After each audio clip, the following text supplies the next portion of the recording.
Oh God, I can't imagine having to put a key in a steering column. Oh, gross. Like an animal. It's fun. Twisting the key is fun. Yeah. Oh, John, how do you live, man? Get in, foot down on the clutch, foot on the brake, twist the key. That motion is still, it's a thing. You know what's even better than that? Get in, push the gas. Yeah, I'm sure Tiff loves it when you just get out of her car and leave it rolling down the driveway with the engine running. Running and unlocked. Yeah. Running and unlocked. All the windows open, air conditioning on, radio blaring. Oh, my word. The sick thing is you're probably serious. I bet this has happened at least once. I have not left it like in gear rolling, but I have left Tiff's car running and unlocked. Good God. Oh, man, you're so spoiled. All right, so let's start the show and we'll start with some neutral follow-up. Apparently, people pay attention to racing cars and people pay attention to Formula One. I'm not really clear why.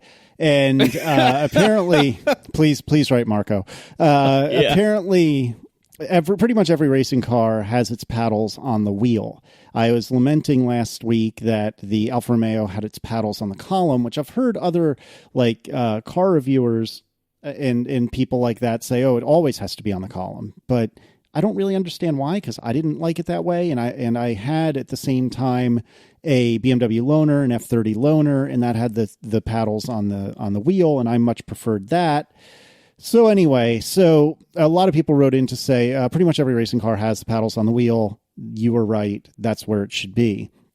And somebody, and I don't remember who this was, I apologize, but somebody said to me, and this is just a theory, but I mean, it makes sense to me. Maybe it's less of a big deal for race car drivers because their wheels don't typically do like an entire revolution. If you think about it, they're typically, doing maybe a 30 or 60 or maybe a 90-degree turn, but I would assume not often, not much more than that.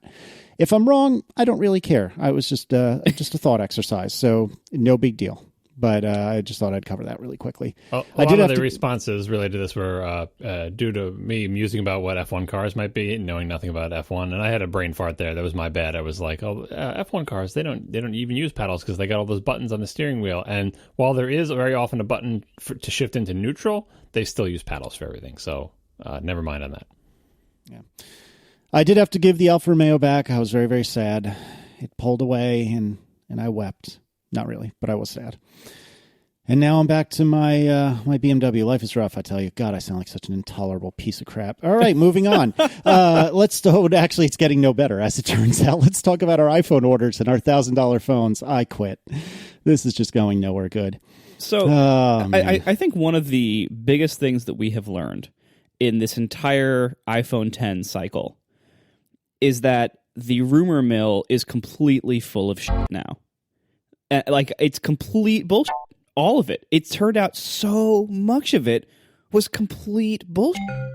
Yeah, and we were complicit, or at least I'll speak for myself. Yeah. I was complicit in it because I was probably the most worried of the three of us about not getting a phone until 2020, and I was freaking out about it for no reason. Well, as it turns out, spoiler alert, no reason. But but yeah, I was just as deep in this as anyone else, if not more so. And I don't know. I was trying to do a retrospective, which is a word that you don't really understand, Marco, but John will. I was trying to have my own little one-man retro meeting. I believe it's called a postmortem in the parking lot.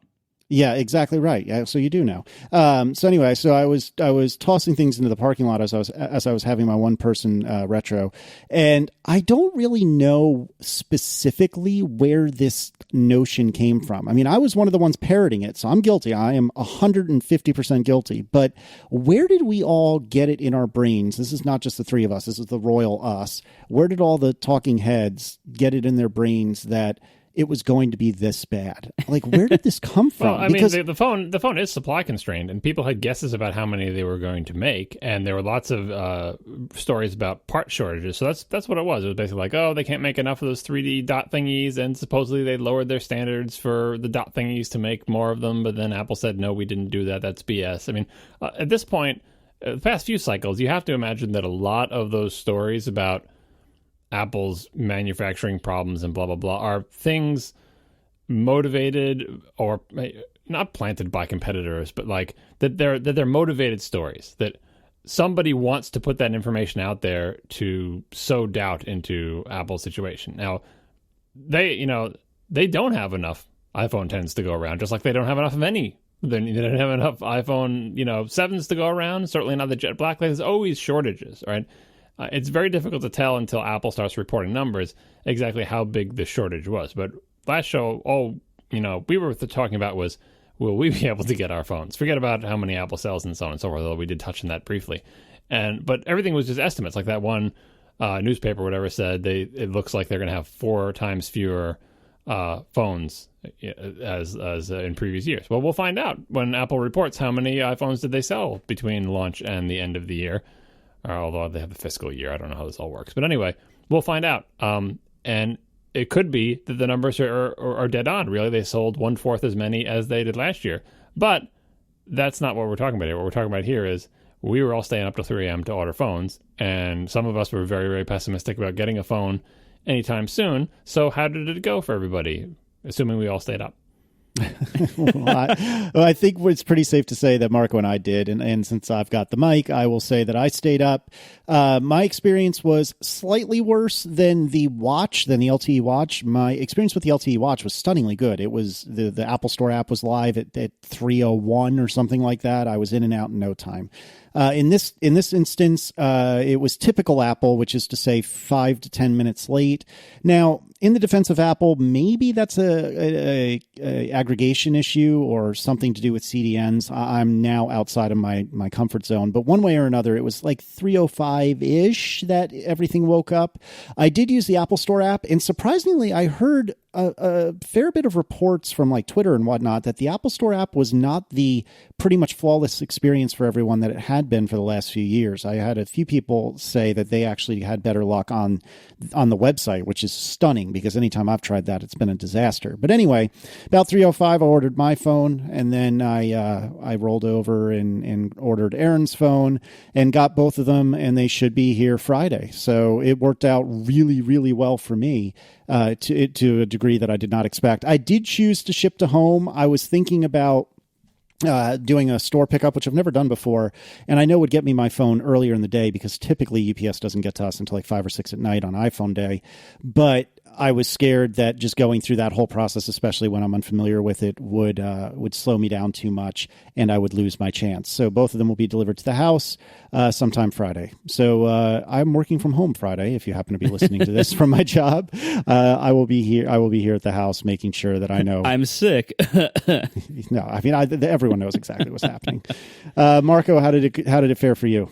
Pretty similar. I used the app. As usual, the app didn't come up for me until like 3:05 or 3:06. Like it was and like I was in some Slacks where like some people were already completing their entire orders and reporting back what their dates were when they completed their order before my store was even up. Mm-hmm. But that happens all the time. I mean, the Apple ordering process with the iPhones has gotten really, really good with just that one exception. The only part about it that really feels unfair is that there's a huge variance in when people's stores come up. And it could be like 15 minutes apart. Like it's a big variance. And so some people said they saw the store like at 2:58, and some people didn't see the store until 3:10. And like it's a huge range. Usually I fall on the worst side of this range. Like usually for me it's somewhere around like 5 or 6 minutes after the hour. And you can try like alternating between cellular and Wi-Fi to be on different networks. Some people suggested even trying a VPN. I didn't get that far into it. I didn't think about it at 3 a.m, surprisingly. But like it just seems like it's a total crapshoot when your store will come up, and that makes a pretty big difference in whether you get one on day one or not. Usually, like if yours comes up at 3:07, you're probably not getting day one delivery. On most high profile projects and products, the same thing happened with the watch. Like any kind of high profile 3 a.m. Apple launch, usually this is a problem. Jet Black phone, same problem. So like the whole rest of the system feels very good and very fair, and it has dramatically improved over the last few years. And it's just that one piece that feels like if you're on the bad end of that, it feels like you're getting screwed for no reason. So I hope Apple can figure out a way to improve that. I've never done anything on their scale before, but I have done high scale things. It is possible to make everything go up at almost exactly the same time. Like that is a thing that can happen on the internet. It's not easy, but it's possible. So like if they prioritize that, maybe they don't realize how annoying this is. But I hope whoever at Apple cares a lot about these things, about getting these right, about building into systems like the thing where if it can't contact the carrier, it like reserves it for you and emails you again like tomorrow. Like a lot of thought has gone into that system, and for the most part, it's great.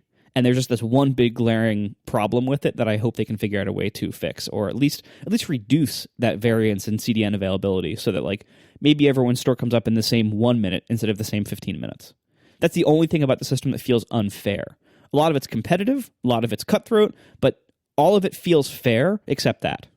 Yeah, I would agree with that. I can't think of any particular way that they could do better with it. I mean, I guess maybe a lottery, but I think just like we lamented when WWDC went to a lottery, I think there's something to be said for having the dedication to wake up at 3 a.m. if you're on the East Coast to actually ensure that you get one, initially.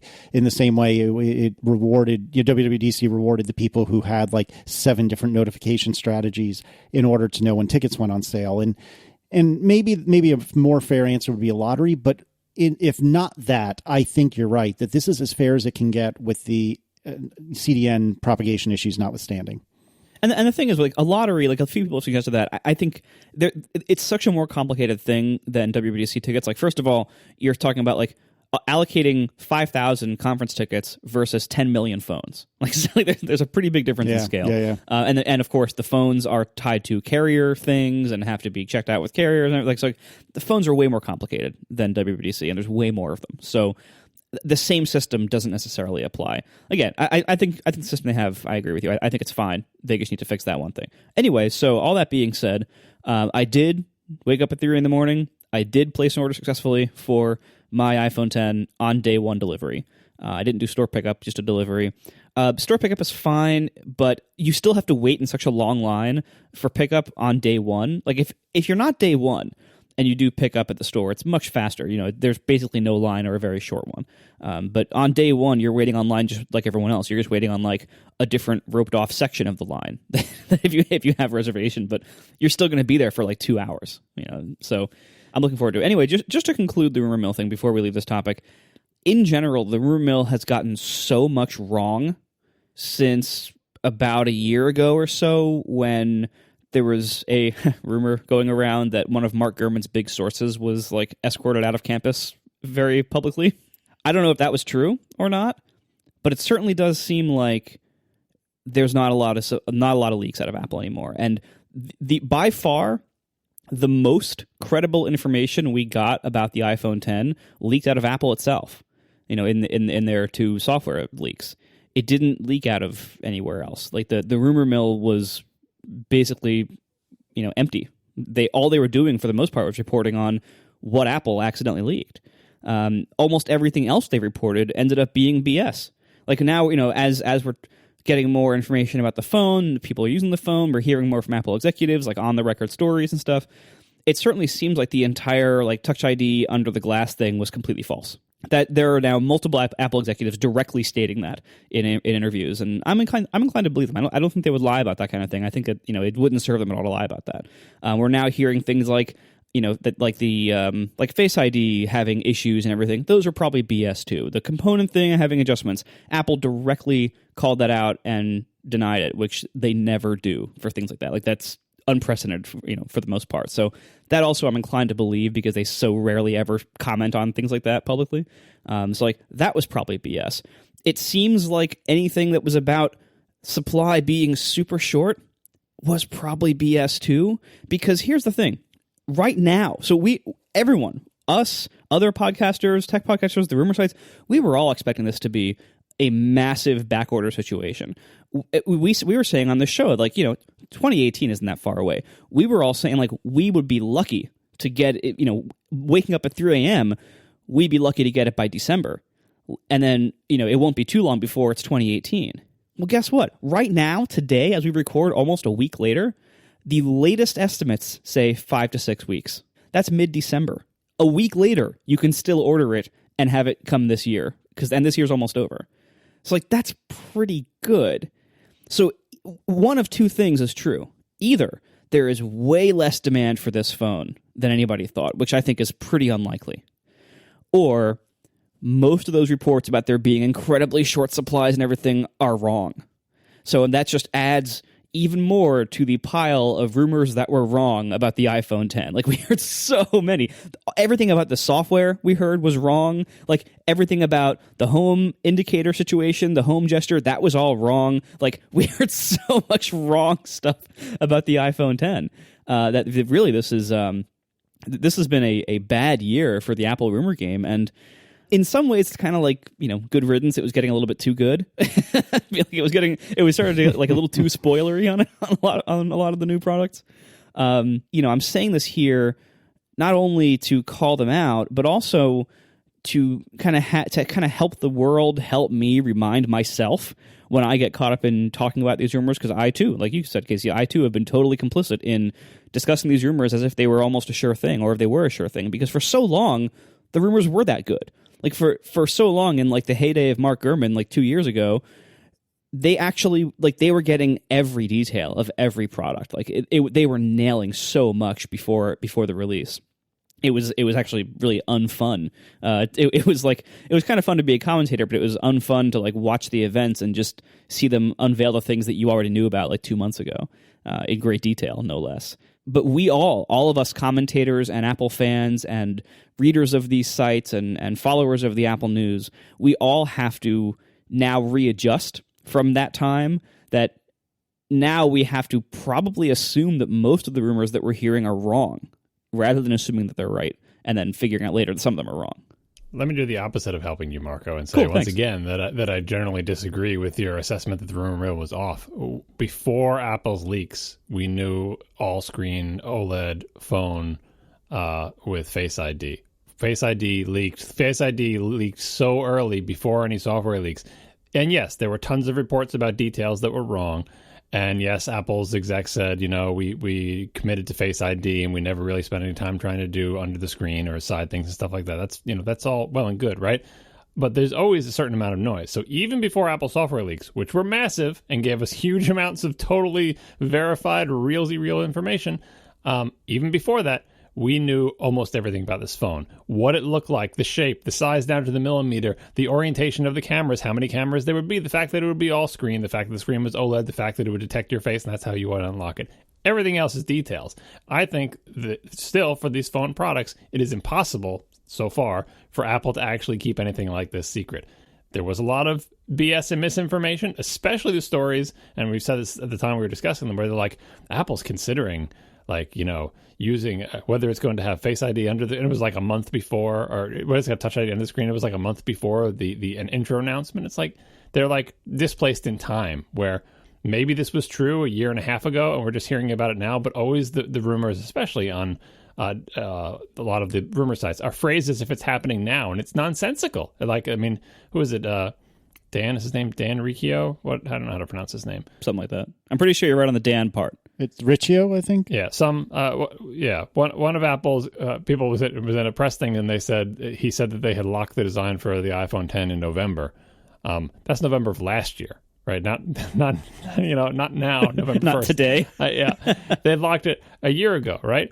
And yet there were rumor stories like 2 months ago that Apple's debating what it should do with Face ID versus Touch ID under the screen. And like, no, no, they're not. Like, so we knew those were BS at the time. But I still think that the combination of the rumor mill knowing so much about this phone before any leaks, and then the leaks basically putting highlighter over the details that are right and sort of Xing out the ones that are wrong, means that we still more or less knew what was getting introduced. And I kind of like being surprised, but also kind of like hearing the details, so I could go either way. But just because the rumors, especially motivated rumors like, oh, Apple's having manufacturing problems, oh, fear, uncertainty, and doubt, especially since things like that, there's reasons for them to exist, and they're going to be wrong every once in a while. I don't think that's that big of a deal. I don't know. I'm not adjusting my attitude towards rumors because I don't mind that there's a bunch of BS noise mixed in with the real information, and I still think there's a ton more real information than we used to have about things, because Apple makes too many of these phones, the supply chain is too leaky, and we're just going to have to accept that we're more or less going to know what the next phone is going to be like, and that all we have to worry about are the details. And then sometimes, like a few weeks before intro, Apple tells us all the details accidentally by releasing a bunch of software. No, I mean, I think, we did hear a lot of rumors that ended up being true. But with the rumor mill, like the challenge is always like knowing what parts of this are actually likely to be real or not. And usually, during the really good days of the rumor mills, like 2 years ago, you could be sure almost everything they said was actually true. But until Apple's software leaks, we didn't know whether the products would be like possibility A, B, C, or D, or many of the details of that. But we knew exactly what it would look like. Not really. I saved some of the images of like down to the millimeter.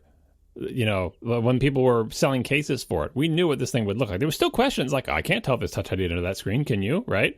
And same with the Face ID. Like that rumor was really long. It took a really long time in coming, but didn't really get confirmed until much later. But what I'm saying is like, is this the next iPhone? And they'd show you some 3D render. Yeah, that was the next iPhone, and we knew it a long, long time ago. Will it recognize your face? That was the only credible rumor we had, other than various other places to put Touch ID. And so that was the only debate. It's like, oh, surely it'll do the face thing, but is it going to have Touch ID at all anymore under the screen on the back? Like that was a question, but we knew like the Face ID would be there. So I feel like we had a really good picture of this phone, and it all turned out to be correct. And the details that turned out to be wrong were interesting, especially when we were discussing, Touch ID in the back. And the best one was the game of telephone rumor about Touch ID being on the home button. Do you remember that rumor? Mm-hmm. Right, and that's explicable now. You see how it works, like because you have to double tap the power button to make Apple Pay work, and it puts that little highlighty thing over it. Right, so somebody like in this game of telephone knew about that, and through 7 different people, it becomes suddenly Touch ID in the power button, which never really made any sense because it's not big enough. But anyway, even things like that, I love seeing after the fact going, oh, that's what they were confused about. There was never Touch ID in the power button, but somebody knew that piece of information, and it got lost in translation, and then all of a sudden this rumor came out of it. So I think that's just par for the course of rumors.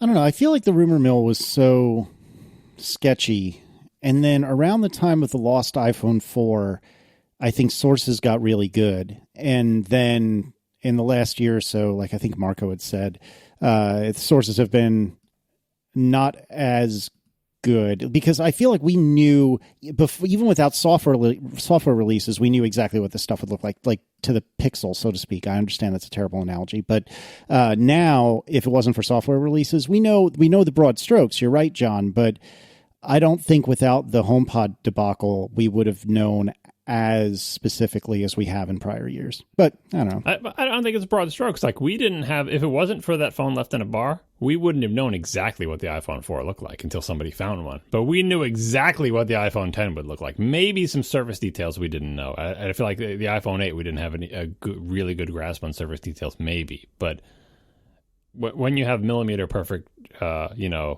measured drawings of the phone months ahead of time that turn out to be 100% accurate, so accurate that people could build cases based on them, that is unprecedented. We didn't have that for the iPhone 3GS, for the iPhone 4. Like back then, being left in a bar was the only way we were going to get that kind of thing. So, but there's so much noise, as you said, John. Like I feel like part of the Apple rumor game is always trying to figure out what if this will actually, because like everybody who floats their head near Apple or is a friend of a nephew of a supplier or something, like everybody who was anywhere near Apple can leak something about what they think they might be working on because they had one part made, or they heard from a friend of a friend of a friend who works at a factory, or something like that. There's always something about or even people on campus who leak. People inside the company, they can leak about things that they've seen or heard about around campus, but none of that has a strong correlation to what actually gets released and how things actually ship and what the final version of things actually look like or do or work.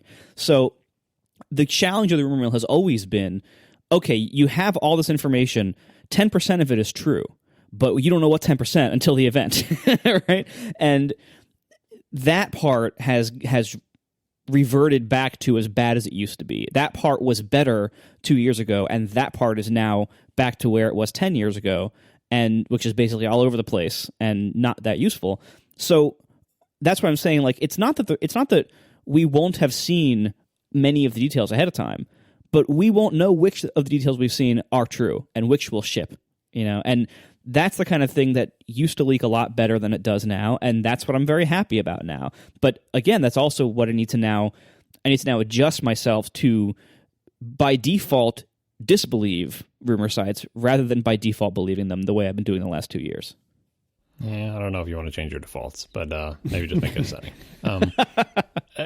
And on this front, I think the iPhone X was actually a tricky case too, because so much was changing. We knew so much was changing with the iPhone X. So with so much up for grabs, there's less sort of bedrock that you can, say, well, it's an iPhone and these two minor things change. Once you get rid of all the stuff on the front and make it all screen, there are many possibilities with how that can go, especially before the software leaks. That's why it was the idea of like, well, what happened to Touch ID? Where does it go? Is it on your screen? Is it on the back? Is it on the power button? Because more things were up for grabs. If this pretend that 10 doesn't exist and this is just the 8, there wouldn't have been a weird rumor about Touch ID being in the power button on the 8, because they'd be like, well, Touch ID is where it always is. Like, look, there's the phone. Like, only a few things are changing. So the bigger the break from the past, the more possibility is for random guesses and rumors and misheard things, because just so much more seems possible, right? So you entertain it as a possibility, because, who knows what they'll do. And then, of course, the software leaks sort of, refine that all. But we'll see. Presumably, next phone, they will not have a catastrophic software leak like this, and we'll get to play the game all the way up to the end, where we'll have, it will be more constrained. I bet there won't be such, the one after the 10 is not going to be as a radical a departure as the 10 is from the 7, right? And we'll have a bunch of different competing theories, and we'll see how we do on them. But it still seems like, a couple of months before iPhone time next year, we will have measured drawings of exactly what the phone will look like. Maybe we won't know the exact colors and names, though. We still got that going for us. All we know is that it'll be a new shade of space gray. Yeah. Will they ever run out? They should just line them up and see, when do they have to go from 8-bit color to 16-bit color to contain all the space grays. All this is to say, let me tell you about my iPhone order. I was just about to ask. So the first time I ever did this, getting a phone for my wife, we both ended up waking up, because really when one person wakes up, like, look, everyone's going to be up. I was very unlucky in the CDN lottery. The store did not come up for me for like 10 or 12 minutes. What I eventually got through on first was actually the website. So I'm in the category of one of the people where furiously force quitting and relaunching the app on Wi-Fi and LTE did not let me get to it. I got it first on the website, but because my wife was also doing this on multiple devices, she was doing it on her Mac and her phone. Before I went through the order process right up to the end, because I knew what she wanted, but before I hit the button, by that point I had walked downstairs and wanted to check, are you in the same process? It turns out she was right at the buy step as well. So I didn't actually pull the trigger on my buy. She pulled the trigger on hers. 2 to 3 weeks. That's when my ship date is. So I did not get day one. I was unlucky in the unintentional CDN lottery. But 2 to 3 weeks is not that bad. She was happy with it, because she was also worried that it would be a really long time, and she didn't want to wait a really long time because she was kind of getting sick of her phone. So 2 to 3 weeks is acceptable to her. Oh, I forgot. Yeah, she got the big one, and we did it Verizon, and they did the thing where it's like, we're having trouble contacting your carrier, which is a vast improvement. I tweeted, I tweeted that might have seemed like snark, but wasn't, and I called it progress. This is progress. This is better than it was before. It's still sad that the carriers suck and they can't make this work, but at least it doesn't stop the process. But there was, a good 24 hours of fretting, because you go through the process and it's like, well, I could contact the carrier, but don't worry, your phone is reserved. And you go to bed at, 3:30 thinking everything's fine, right? But then the next day you start to worry as everyone else says, look at my order, look at my ship date, blah, blah, blah, blah. And you have nothing. You just have a screen that you saw last night at 3:30 in the morning that said you had a phone. But there's no proof that even happened, right? And you have an email that says, oh, we'll contact you when it's time for you to complete your order, right? But then you're just waiting for an email. It's like, so when are you going to email me and tell me I can complete my order? Then you start worrying, they're going to email me and tell me I can complete my order, and that's going to count as my order time? Like that I didn't reserve a spot in line at 3 a.m., but it's really just going to be when I get the email, especially since they say you'll have 24 hours to complete your order. So there's a little bit of time pressure. And it was a really long time. Like, everybody else had gotten their orders and they gotten their dates and everything. We still hadn't received the email. But finally, towards the end of the day, the next day, got an email, completed the order, and that's when we saw the 2 to 3 week thing. So that's not the best system. It's a little bit nerve-wracking. I would like it if I could actually go through the process and give them the money and complete the order and just say, just settle up, figure it out with Verizon later. Because they're obviously already reserving me a spot. I don't see why I have to be involved with the time-delayed retry, right? Apple can do that on their end. So that was a little bit nerve-wracking, but it all came out well in the end. We are sponsored this week by Jamf Now. Jamf Now helps you manage your Apple devices from anywhere. Go to jamf.com/ATP to create your free account today. When you first start a business, it's pretty easy to keep track of just your computer and just your phone. But as you grow, this doesn't scale very well. You start to buy tech for employees, and it gets harder to keep track of everybody's devices. This covers Macs, iPhones, and iPads. Figuring out how to, for example, secure the iPad that your sales rep just lost can be pretty tough, especially when you're in different locations. Maybe you're a distributed business around the world. So Jamf Now makes that and a whole lot more so much easier. You can configure your settings, you can protect sensitive information, you can even lock or wipe your devices remotely from anywhere. Jamf Now secures your stuff. They secure your devices so you can focus on your business instead, and they bring all this to you with no IT expertise needed. This stuff can be really complicated. Jamf makes it really, really easy for you. So our listeners can start securing your businesses today by setting up your first 3 devices for free with Jamf. Add more for just $2 a month per device. So see for yourself. Create a free account today at jamf.com/ATP. That's JAMF.com/ATP. Thank you so much to Jamf Now for sponsoring our show. Jamf Now, manage your Apple devices from anywhere. So tell me about your iMac. It's back. So here's what happened. So, the Genius Bar or Grove or Forest or whatever had it for a little less than a week. In a little less than a week, they replaced the panel. That's it. Oh, and then the very last day, somebody called me to ask if they could format my hard drive. Even though I told them when I dropped it off, yes, I have everything backed up. You can replace it or format it if you need to. They said they needed to format my hard drive because there was some bad data on the platters. By the way, this is an SSD-only iMac. There was some bad data on my platters, and that was causing my GPU overheating issue, and that they had to reformat the hard drive to get rid of the bad blocks on my platters. And so I was just like, really? Like, can you explain that a little bit more? And every explanation I got was worse than the last one. And I didn't pull like the I'm a nerd card. I didn't tell them how wrong they were. Yeah, why did you bother pressing them on that? Did you think there was a real explanation hiding under there, or do you just want to hear them squirm as they try to like rephrase it another way? Well, and I was trying to, because I was like, how can that affect the GPU? And okay, I said GPU every single time I talked about this fan. Every time, like, look, the GPU runs too hot. I can even tell you the temperature. Like, it runs too hot, then the fan spins up. Well, it's doing almost nothing. Okay, the GPU, and I said it when I dropped it off. I said it when they were doing testing. I said it everywhere. Every single time that they said it back to me, they said, "Oh, this is why your fan's running hot." I'm like, no. It's more detailed than that. Trust me. I'm trying to help you figure this out. Like, nope, they didn't hear it. So, look, I had a mediocre experience, right? The people were very nice. They didn't fix any of my problems except for the screen. Oh, and now I have a hot green pixel in the middle of the screen. So, I'm not going to have them touch it again. This is why I don't like whenever I complain about a problem with hardware I have, and people are like, why don't you just bring it in for repair? This is why, because it doesn't usually get the problems fixed. And, sometimes if it's easy, like when I had a bad lightning port on my phone, that was easy. That they swapped it out, done, great experience.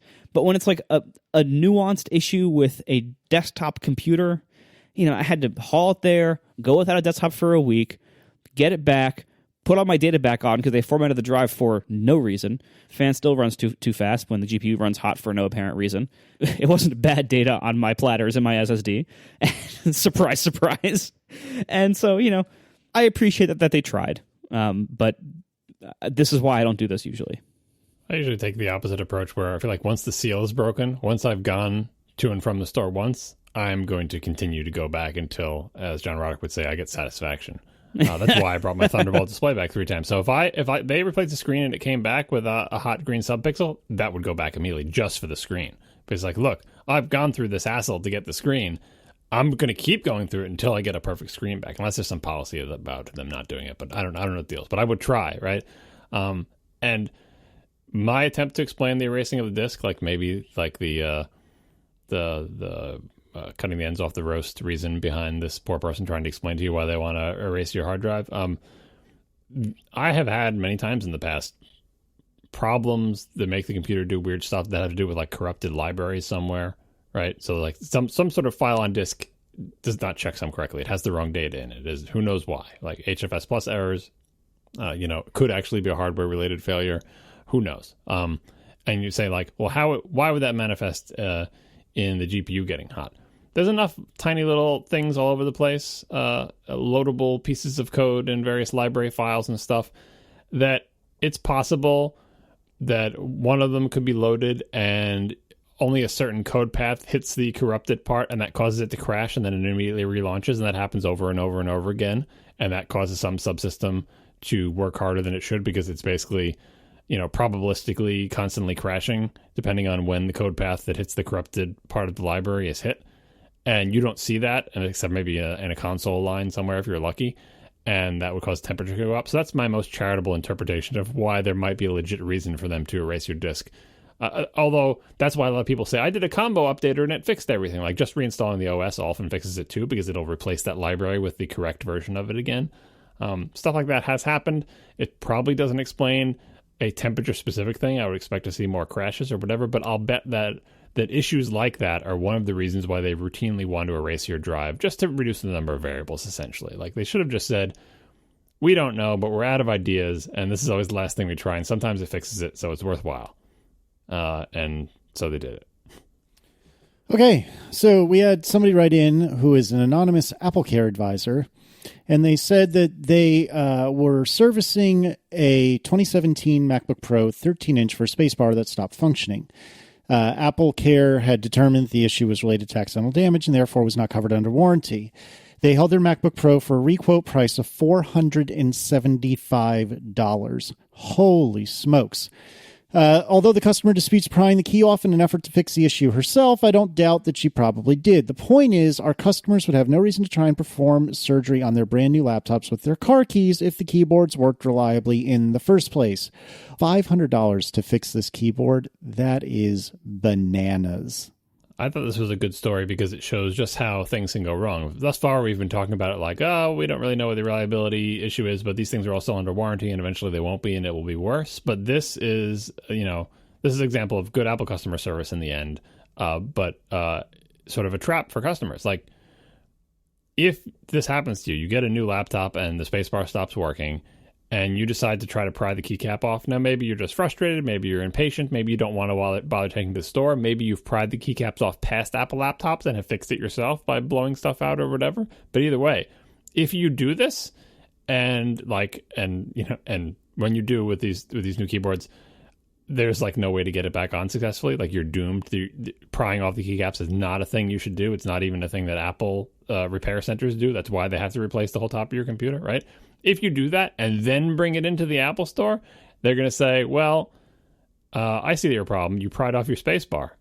And that's not covered under warranty because you essentially damaged your own computer. And if you say, no, I've only pried it off because before the spacebar wasn't working, by the letter of the AppleCare law, it's like, no, if you pry the key, or if you try to repair your own computer and mess it up, we don't pay for that. Now, the reason this is good Apple customer service is that the person involved was, able to make an exception and override the repair center or whatever. Like, the genius understands, like, the only reason you pry this off is because it was broken. I don't think you're sitting around deciding to pry off your keycaps for the hell of it, right? And so they did the right thing and are letting this get repaired under warranty. But when the warranty runs out, like, we just go wait for the first person to have a stuck key at exactly the time of their warranty runs out and realize stuck key equals $475. And that's going to be a very, very sad person. A person who will probably start considering how convenient it might be to use their laptop without ever touching the keyboard on it. Maybe they're in the market for a new Mac Mini. If only. I don't remember which show it was I heard this on, but did you hear that repairing the back glass on an iPhone 10 is something like $500? Yeah, it's because it's like a full replacement cost basically. So yeah, it's like over $500. And notice Apple Care costs $200 now on the iPhone 10. I forgot to ask, did you guys all get Apple Care? I did not. I living dangerously. I buy it for Tiff's because she wants the peace of mind of knowing that, and she does drop her phone occasionally. We do have cases. We have yet to break one, but still, for hers, we wanted to buy it because that makes her feel better. For mine, I never have, and my policy has been, because now Apple Care is like, I think it's like 130 or 140 ish for the regular iPhone 8s, and then for the iPhone 10, it's 200. My thinking here is, the first time I have to have a very expensive repair, I will reconsider my policy of having not spent $200 every year up until that point. But until that happens, and unless that happens, I'm going to keep not spending $200 to protect the phone that I don't necessarily need to be protected, and we'll let it ride from there. I'm the kind of person who I don't really drop my stuff. I've never dropped gadgets before. I think I've dropped a phone in the total of time that I've had iPhones, the entire last 10 years, I think I've dropped it maybe twice. And neither time it was significantly damaged. So I hope I don't need it. And if I start needing it, then I'll eat that first repair as a life lesson and I'll start getting it then. Until that happens, I'm saving $200 a year. I did get Apple Care Plus on my iPhone 7. And if you recall, I dropped it when I was running with it because I'm an idiot, and that was my first iPhone casualty. I have also developed a deep scratch in the screen. Since that happened, I have no earthly idea how. So the good news is if I get this repaired a second time, the Apple Care will have paid for itself. But this is the first phone I've run in a long time without a case, and $200 on top of $1,200 or whatever I paid is a lot of money. So I have a leather case that will be a few days late behind my phone because I just ordered it today. And I think I'm going to go back to having a leather case and hopefully not destroying my phone. We are sponsored this week by Casper. Start sleeping ahead of the curve with Casper. Get $50 towards any mattress purchase by visiting casper.com/ATP and using code ATP at checkout. Terms and conditions do apply. Casper is a sleep brand that continues to revolutionize its line of products to create an exceptionally comfortable sleep experience one night at a time. Casper's mattresses are perfectly designed for humans. They are engineered to soothe and cradle humans' natural geometry because you spend a third of your life sleeping, so Casper thinks you should be comfortable. Seems reasonable to me. And Casper mattresses are engineered to provide all the support the human body needs in all the right places. These Casper mattresses are designed, developed, and assembled right here in the U.S. with a breathable design that helps you sleep, cool, and regulate your temperature throughout the night so you don't get too hot or too stuffy. And the Casper mattresses combine multiple supportive memory foams for a quality sleep surface with just the right sink and just the right bounce. With over 20,000 reviews and an average of 4.8 stars across Casper's site, Amazon, and Google, Casper is becoming the internet's favorite mattress. They now offer 3 mattress models, the original Casper, the Wave, and the Essential. I am finally sleeping on a Casper after way too long of not sleeping on one, and it's great. I really enjoy it. Casper is also not just a mattress company. They offer a wide array of products to ensure overall better sleep experience, things like pillows, sheets, and more. So start sleeping ahead of the curve with Casper. Get $50 towards any mattress purchase by visiting casper.com/ATP with using code ATP at checkout. That's casper.com/ATP and code ATP for $50 towards any mattress. Terms and conditions apply. Thank you so much to Casper for sponsoring our show. John, it is all coming up Millhouse with regard to the Apple TV. Tell us about this. Yeah, so a bunch of announcements from Apple because they have videos, these strange sort of out of time, not at WWDC, but very much like WWDC videos, explaining some of the new APIs in tvOS 11.2, which is not yet released, but presumably will be in beta soon. So the very first thing I did was went out to my Apple TV and turned on beta software updates, which is a thing that you can do if you sign up for the beta program. You get a menu thing that says in the software update thing, do you want to also consider beta updates? I said yes. And I said, please update me. And it did an update, but then when I rebooted, I was still on 11.1. And now every time I check for an update, it says I have the latest version. So I do not have 11.2. I don't know if anybody has it. Maybe that beta is not out yet. But anyway, why do I want 11.2? Well, a couple of reasons. First, there is a new API called AV Display Manager. Actually, I don't even know if it's a new API. Unfortunately, I have not had time to watch this video. But there's new APIs that allow you as an app developer to switch video display modes. Confusingly, there's a second set of screenshots showing, what the tvOS thing will look like, where there are options now to say automatically match the frame rate of the source video and automatically match the HDR-ness of the source video. And you can turn them both on. And for a little while, I was confused. Well, which is it? Is it that application developers have to update their apps to switch modes? Or is it that Apple TV will simply detect the frame rate and quality of the video that's displaying, and Apple TV will switch modes? As far as I can tell, it is you need both for this to happen.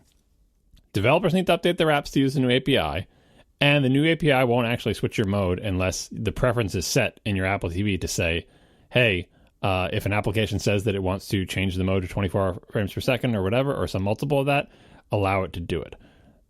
Again, I haven't actually installed this beta because they won't send it to me, so I'm not entirely sure, so I'm just going off several articles on this topic. We'll put a link in the show notes to the Ars Technica one, which I think just summarizes the information that's provided. But anyway, this is all good news. The good news is you will not have to go to that menu and pick from umpteen different formats every time you're going to play a video, which of course you know the exact frame rate for. And it's also good news with people with HDR TVs, because previously apparently it was, if you turned HDR on and played some non-HDR video, it would try to display it in HDR and make it look all gross, which is just terrible. I didn't know that because I don't have an HDR TV.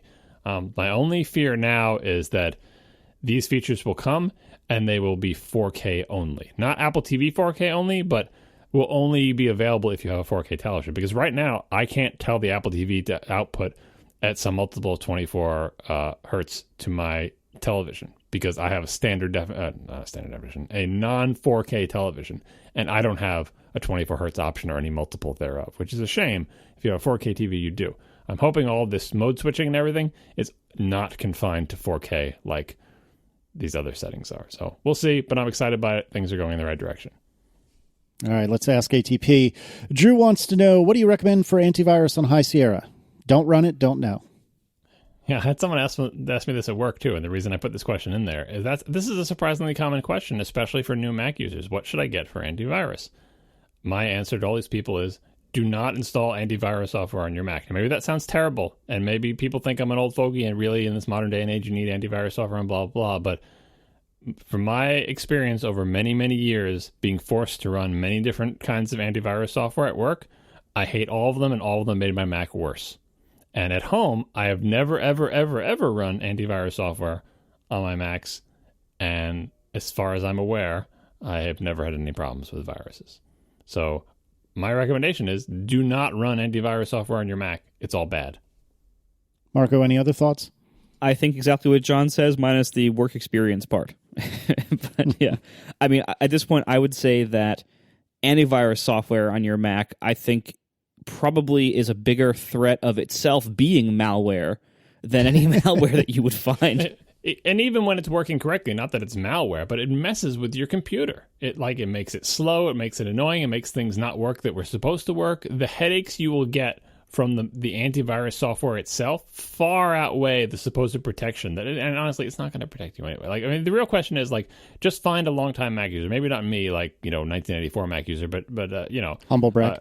Right. Well, I'm just saying, find someone who's been using a Mac for years and ask them, what do you run for antivirus? Can you find a Mac user who has not run antivirus and has been, overrun by viruses? Marco and Casey, have you ever run antivirus software on your Mac? My work computer, but that's because it's compulsory, not because I choose it. Yeah, but I mean your home one. Nope. Even when I had a work computer, I didn't. Have you ever had any problem with viruses? Not only have I never had a problem with a Mac virus, I've never even heard of anybody else having a problem with one ever. Yep, same. Yeah, I mean, more likely it's going to be, social engineering and getting you to click on some button you're not supposed to. And not to say there aren't vulnerabilities. Macs are totally vulnerable to malware and viruses, 100%. And humans are completely vulnerable to social engineering and things that trick you into clicking something you're not supposed to, right? But the question wasn't, are Macs vulnerable to viruses? They are. The question was, should I install antivirus software? And the answer to that is no, because that software is bad and makes your Mac worse. And remember that Apple does have a very rudimentary anti-malware stuff that you're getting whether you know it or not. They do push updates to it when they identify new malware. It's not going to save you from everything, but it's not as if you're completely unprotected. So this next one was an email submission, and I thought it was really interesting. Charlie Ellman writes, if iOS and macOS were available to install and integrate with any hardware, would you still use an iPhone and a Mac? And he continues, for this thought experiment, assume that it works well on all devices, none of the Windows driver crap. Software updates would happen just as regularly, none of the Android fragmentation crap. You could use any of the new hardware on other devices without issue, NFC, Microsoft Pen and Dial, Google Pixel Squeeze, etc. And the prices don't change, meaning the Galaxy S8 wouldn't cost as much as an iPhone, the Surface Book wouldn't cost as much as a Touch Bar MacBook, etc. I have thought about this for several days now because I was the one who added this to the show notes, and I don't think I have any really strong answers because I really, really do think for me that the best hardware out there is Apple hardware. I would probably at least flirt with a ThinkPad, especially that retro one that just came out. I know John is getting really sick to his stomach hearing me talk about this, but man, I think that looks good.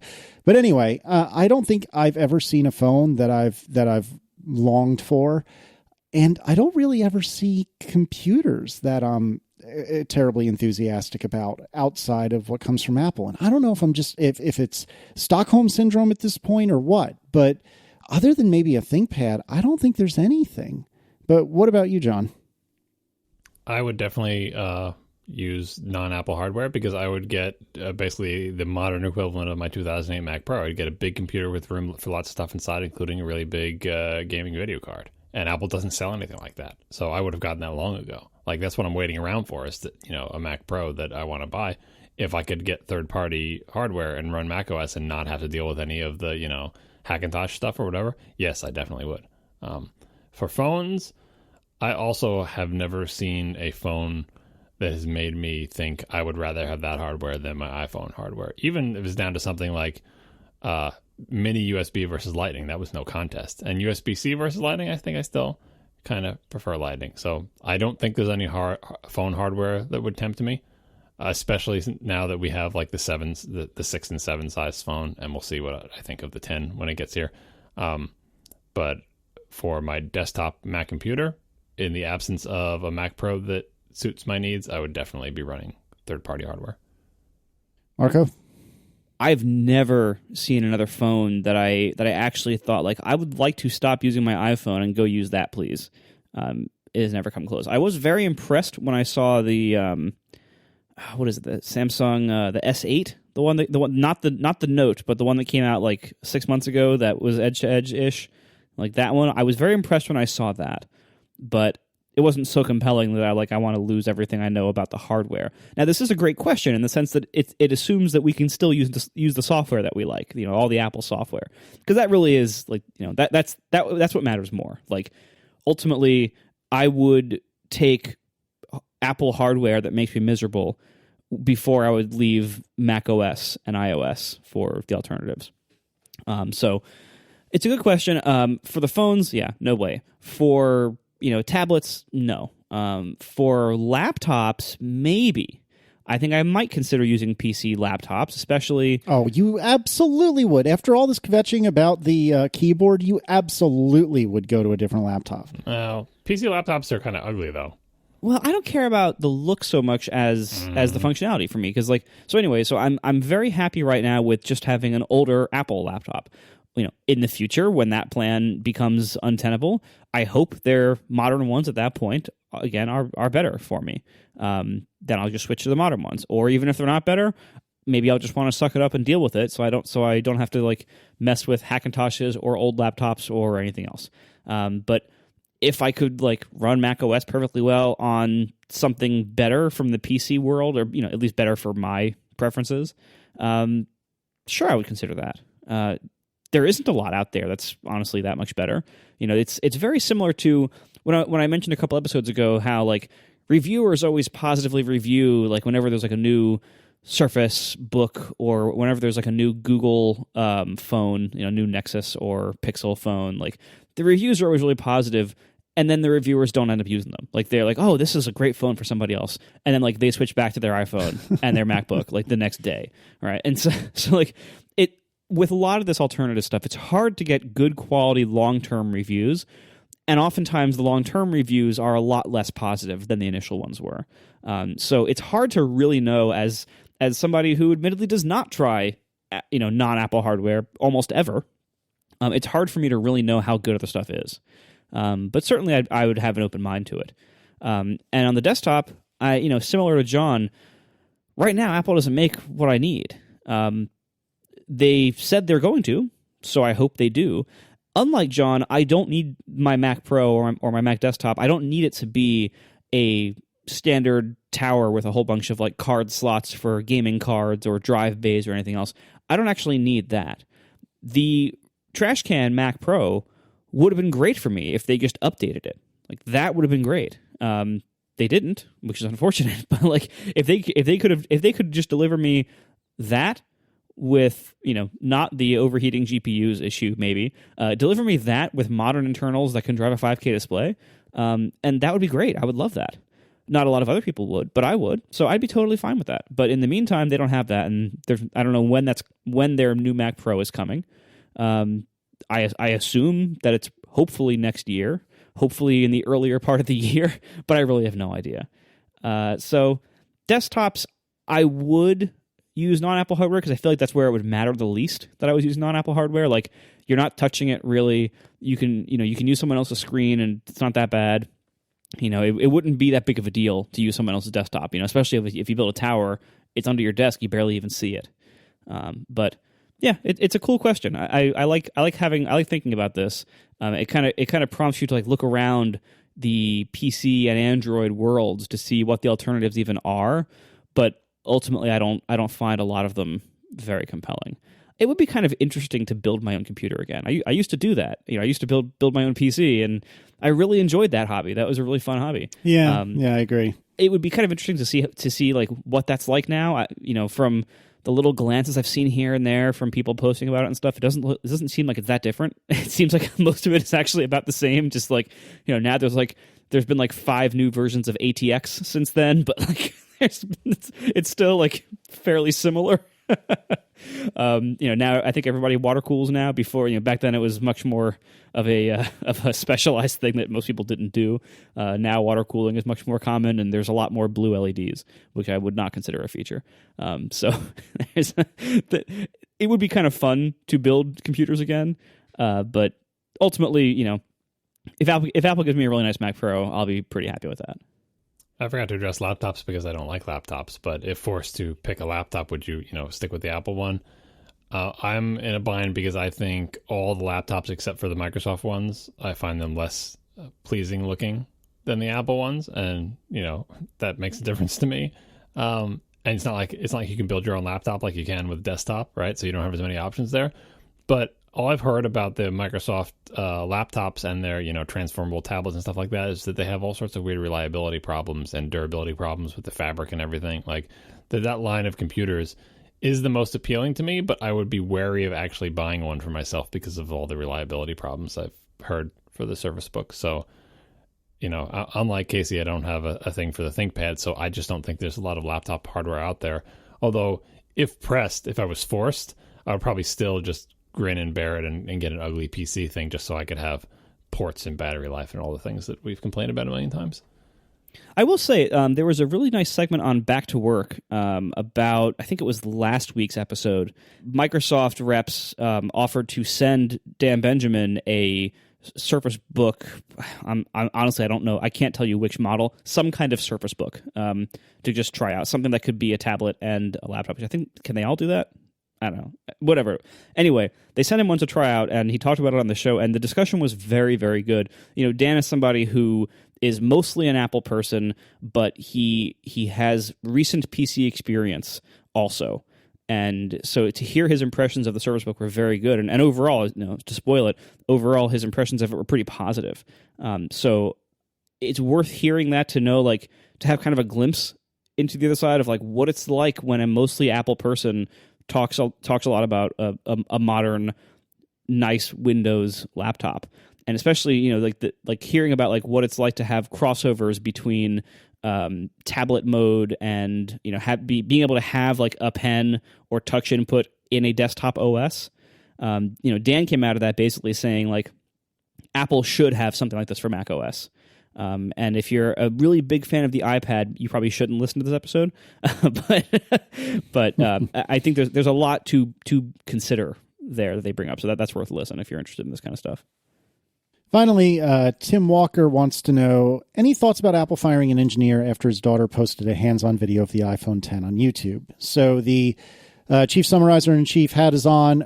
Basically what happened was, and I think it was a little while ago, but certainly after the announcement, an Apple employee who we have later found out works somewhere in the RF team, I guess, the radio frequency team, had his daughter into Cafe Max, and she was filming a vlog. And she also was handed his phone, like he handed her his phone, which was an iPhone X, again, post-announcement, but before everyone had them. And she was flipping through the home screen, and I haven't, done the Kremlinology on this, but apparently, wow, that's kind of a loaded term now, isn't it? I haven't done the Zapruder film, or however you pronounce it on this, but, anyways, I guess there were some apps that you wouldn't expect to see. Somebody said something about a QR code that you wouldn't expect to see. So there was some unreleased stuff on this phone for sure.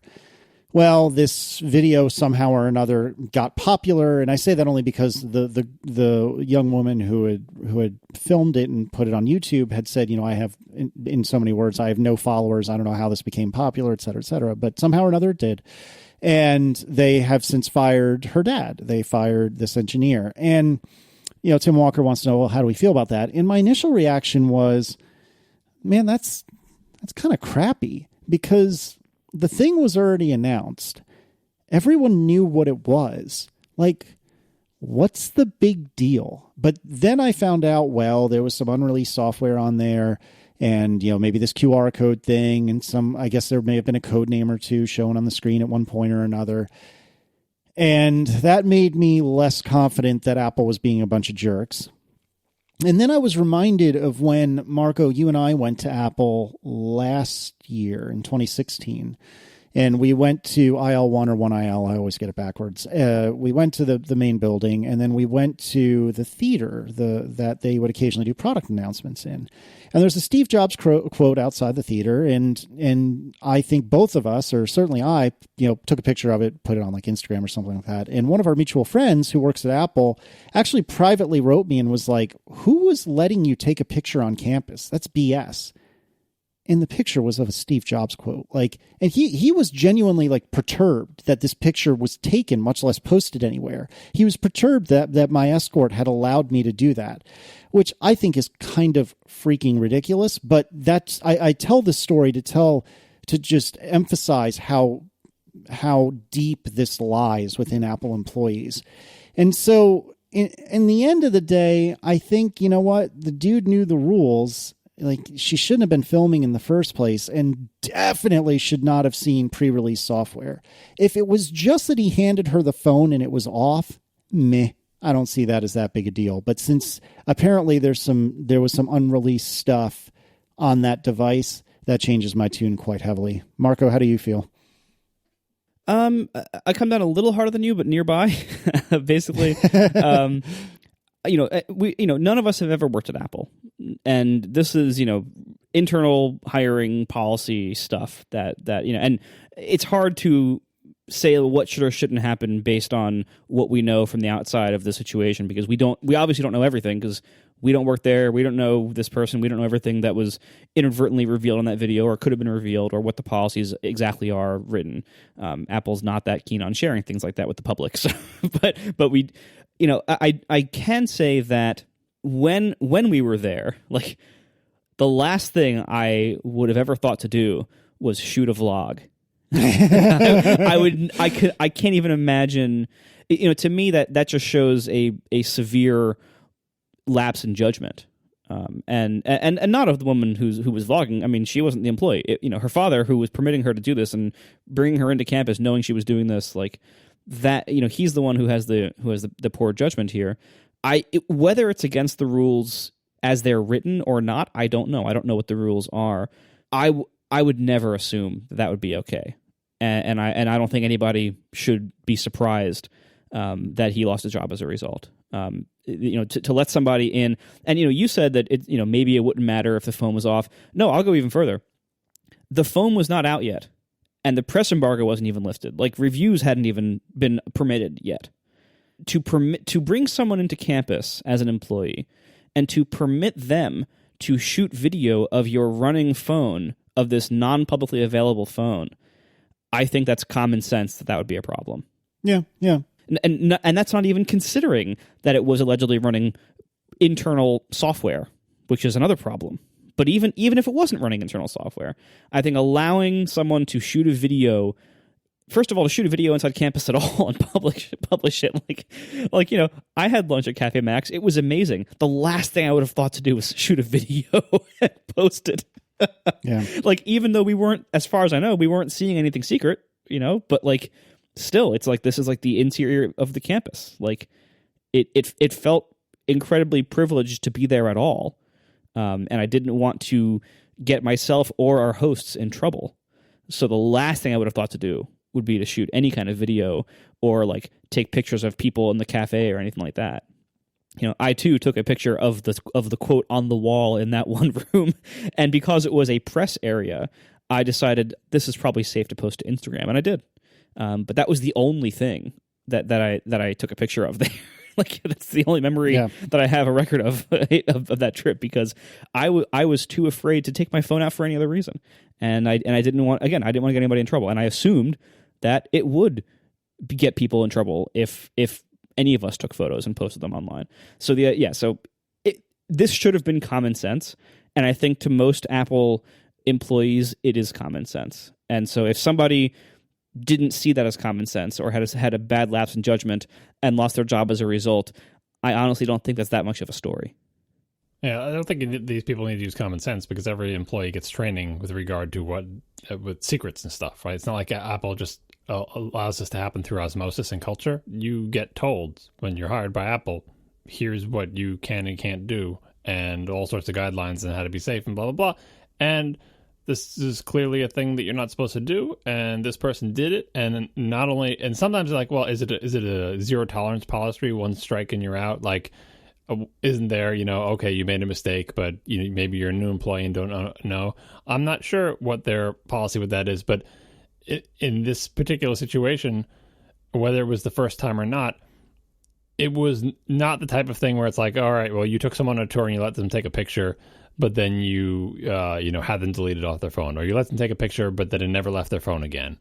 Like, there was a violation of the rules, and technically we could fire you according to, whatever thing you signed in your employment agreement or whatever, but we won't, because the consequences weren't that bad. But in this case, the consequences were about as bad as they could possibly be, and that the entire world saw this video before they were supposed to see it, revealing essentially that, yes, you broke the rules, and now everybody knows you broke the rules. And if Apple was to allow this to happen, they're basically saying, our PR doesn't need to actually control the message for new product introductions. Actually, random employees in our cafeteria can also decide when the public gets to see the phone and in what context. Because that doesn't undermine our corporate goals at all, of this gigantic corporate. Like, it was a mistake, and it was a fireable offense, and it didn't go well. Like, it went pretty poorly when it's on YouTube and spread all over the internet. So it's a sad story. I feel bad for everybody involved, right? But it's not a surprising story. And I don't think Apple was being excessively mean here, because like I said, I think the consequences were actually pretty bad. It may not seem that bad, but you're like, well, everyone knew about the phone, whatever. But as we'll discuss in a moment, for probably the one and only topic of the show, Apple has a PR department whose job it is to control how the world comes to know their products when they're introduced, and no part of the PR plan involves random employees in the cafeteria posting vlogs about it. We are sponsored this week by Betterment. Rethink what your money can do. For more information, visit betterment.com/ATP. Betterment is the largest independent online financial advisor. The service is designed to help improve your long-term returns and lower your taxes for retirement planning, building wealth, and your other financial goals. Betterment takes advanced investment strategies and uses technology to deliver them to more than 270,000 customers so far. Betterment's experts believe that you should be able to get financial advice anytime, anywhere, so all Betterment customers can receive advice from their team of licensed financial experts through their mobile app's messaging feature. And Betterment is a fiduciary. This means they don't get commissions for recommending certain funds, and they don't have their own funds. They do what they believe is best for you. And all of this is brought to you with only a 0.25% annual fee. This is very low compared to traditional financial services. And that includes unlimited message access to their team of licensed financial experts. And if you have a more complex financial situation, for 0.4% annually, Betterment Premium gives you unlimited phone call access to certified financial planners there at Betterment. And everything Betterment does is designed to lower your taxes and your fees and increase your returns. For example, they have something called the Tax Coordinated Portfolio, which on average can increase portfolio value by an estimated 15% over 30 years. And now Betterment is offering a free 5-minute investment review, helping you assess your investment accounts, tax strategies, fees, and risk exposure with no sign-up required. Listeners can visit betterment.com/ATP to learn more. Investing involves risk. Once again, betterment.com/ATP to start your review today. Betterment, rethink what your money can do. This has been an interesting week in Apple PR. And all of the talking heads like us, I think, have been in various degrees confused, happy, upset, and enthusiastic and bitter at some point or another. So help me get the timeline right. So was it Monday was it Stephen Levy's review came out? Is that right? I believe so. Okay. Yeah, I might have the details slightly wrong on this, but I think that's right. So Stephen Levy was one of the very small handful of people that reviewed the original iPhone way back when. And he was apparently given some sort of blessing to be the first person to get a review posted of the iPhone X. Then I believe Tuesday, or maybe it was late Monday, sometime shortly thereafter, it ended up that we saw that a bunch of YouTubers had, if I understand things right, been offered to come, it seemed in New York, offered to come into like an Apple kind of press event where they could film and use the iPhone X, and they could film the iPhone X and do, a couple of minutes with it, and they could post their reviews to YouTube late Monday or early Tuesday. And my reaction to that was kind of like, what the hell? Because in and of itself, like, YouTubers getting access wasn't wasn't remarkable. Like, okay, fine. Of course MKBHD had access, but it wasn't MKBHD.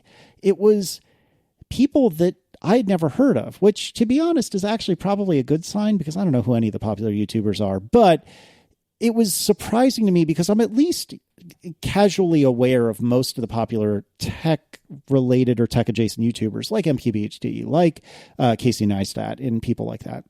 And these people that had access seemed to have a far, numerically anyway, a far smaller following than the heavy hitters like the Neistats and the MKBHDs. And that was kind of weird.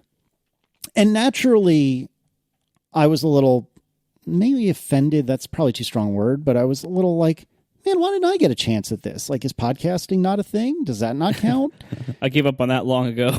Oh, I know. But and it's a selfish reaction, full on. But it's, it was my honest reaction. And I wasn't upset about it, but I was kind of like, what the hell?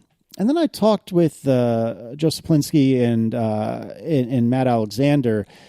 And Matt Alexander put up a really, really great post about kind of what do you think about when you're a product company and releasing a new product, and how do you control the PR? And I am unfairly summarizing it by saying the takeaway I had from it was that these YouTubers that I kind of, fluffed off as, oh, who are they? They're not important.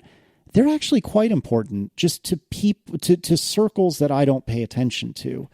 And I'm embarrassed to say that didn't occur to me until I really talked to Joe and Matt about it, but it seems obvious in retrospect. And that's probably really smart on Apple's part, because the reality of the situation is I'm unlikely to wait very long to buy an iPhone 10. And most of the listeners of this show, given infinite money, would probably buy an iPhone 10 tomorrow if they haven't already. So does Apple really need to convince us to buy an iPhone 10? No, not really. But what about the people that care about fashion or care about things that are not just technology? And so the reactions to this were varied, some very angry, some confused, some a combination of both. And then shortly thereafter, I think it was Tuesday morning, that a lot of the traditional reviewers, like the Grubers of the world, the Jason Snells, etc., when their embargo was lifted, and then we got some of the stuff that we expect as Apple nerds. But it's been an interesting few days watching Apple try to, pull the strings on this puppet and figure out the best way to get this PR wave orchestrated. I don't know. I've been talking for a while. Thoughts? I don't have a lot of thoughts on this. It just seemed weird. It seemed like a weird approach. And it's really hard to talk about this without, somebody saying like, oh, well, we're just old and out of touch because everyone gets everything from YouTube now. And I'm not even arguing that people on YouTube shouldn't get, pre-release review unit access. No, I think they actually should. I think Apple should go to where the people are. That makes total sense. And YouTube is where many of the people are now. So that makes total sense. The thing about it that seemed weird to me is that compared to all past launches like this, it wasn't weird that they added these YouTube channels that honestly many of them were not very popular, as you said. Like it wasn't like MKBHD was there at that event, earlier than everyone else. Like, I don't know. But what seemed weird about it was not the addition of the people who got it, but the subtraction of the people who didn't. It's not weird that YouTubers got access. It's weird that none of the press did, basically. Like that, and the press that usually does. As somebody who follows this stuff, and like I always want to read those first reviews, maybe that makes me a dinosaur, but for the most part, almost none of the press that usually gets review units got one at all, or with more than like 12 hours before the publishing deadline. So it was weird as a fan. Most of what we have to go on is very surface level. And that to me is deeply unsatisfying. Like I wanted like the in-depth reviews from Gruber and from like the other tech publications that usually get them. And to not have that felt weird. And I don't think it's a good... I don't think it projects confidence from Apple. Like to give so many of these reviewers less than a day to review their phones suggests that Apple doesn't want them to spend that much time before they publish their thoughts. And I don't think that's like even if the iPhone 10 is great, and by the early reports it seems like it probably is, that doesn't look good. Like that doesn't exude confidence in their product to say like, we're not even going to give you enough time to judge things like battery life or Face ID reliability. Like that doesn't look good for the product. So it's just weird. So in an ideal world, and I've seen people suggest too, like, well, they didn't have enough to go around. That's completely wrong. Like they have plenty. If you can still log on right now and order one that comes in December, they have plenty. Apple could have given phones to more reviewers with more time if they wanted to. This was clearly a choice not to do that. And I just think that part is what feels off about this, that like we don't have those in-depth reviews from tech writers, big publications, really hardly any of them. We have basically like 3. And it's weird to have so few for such an important product coming out of Apple. I want more.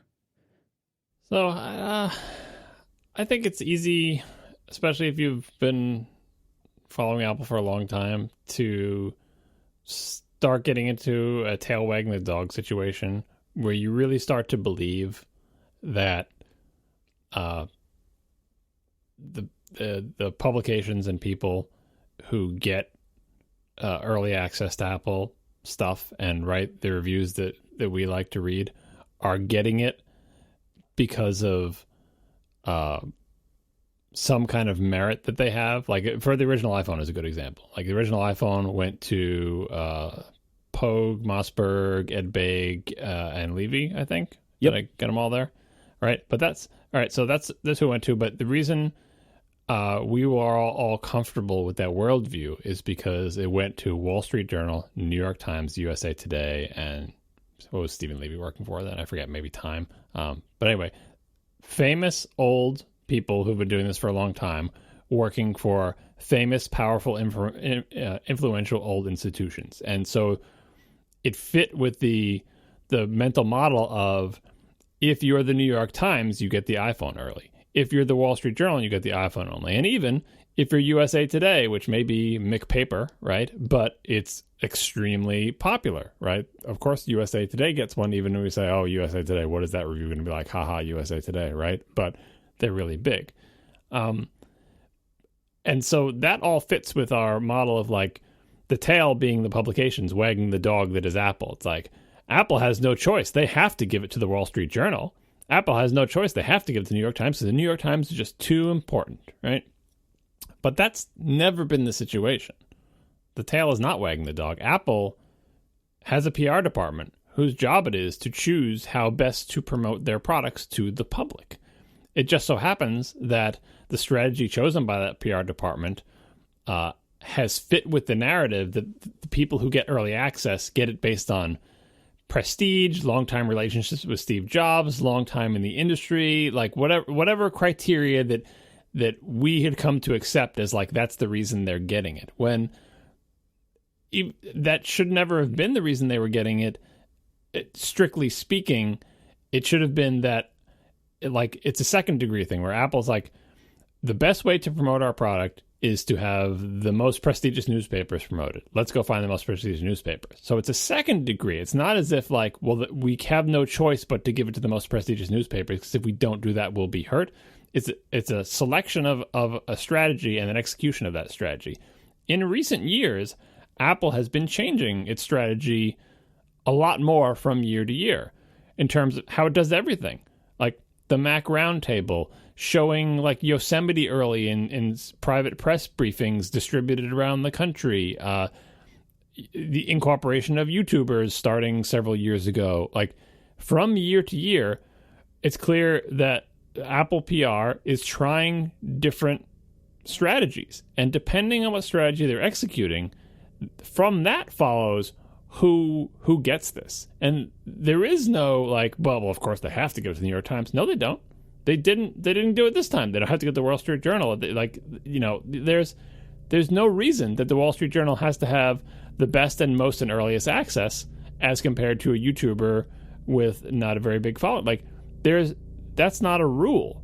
It's just what Apple chooses to do. Now, I'm not in PR. I don't know what the best strategy for Apple is.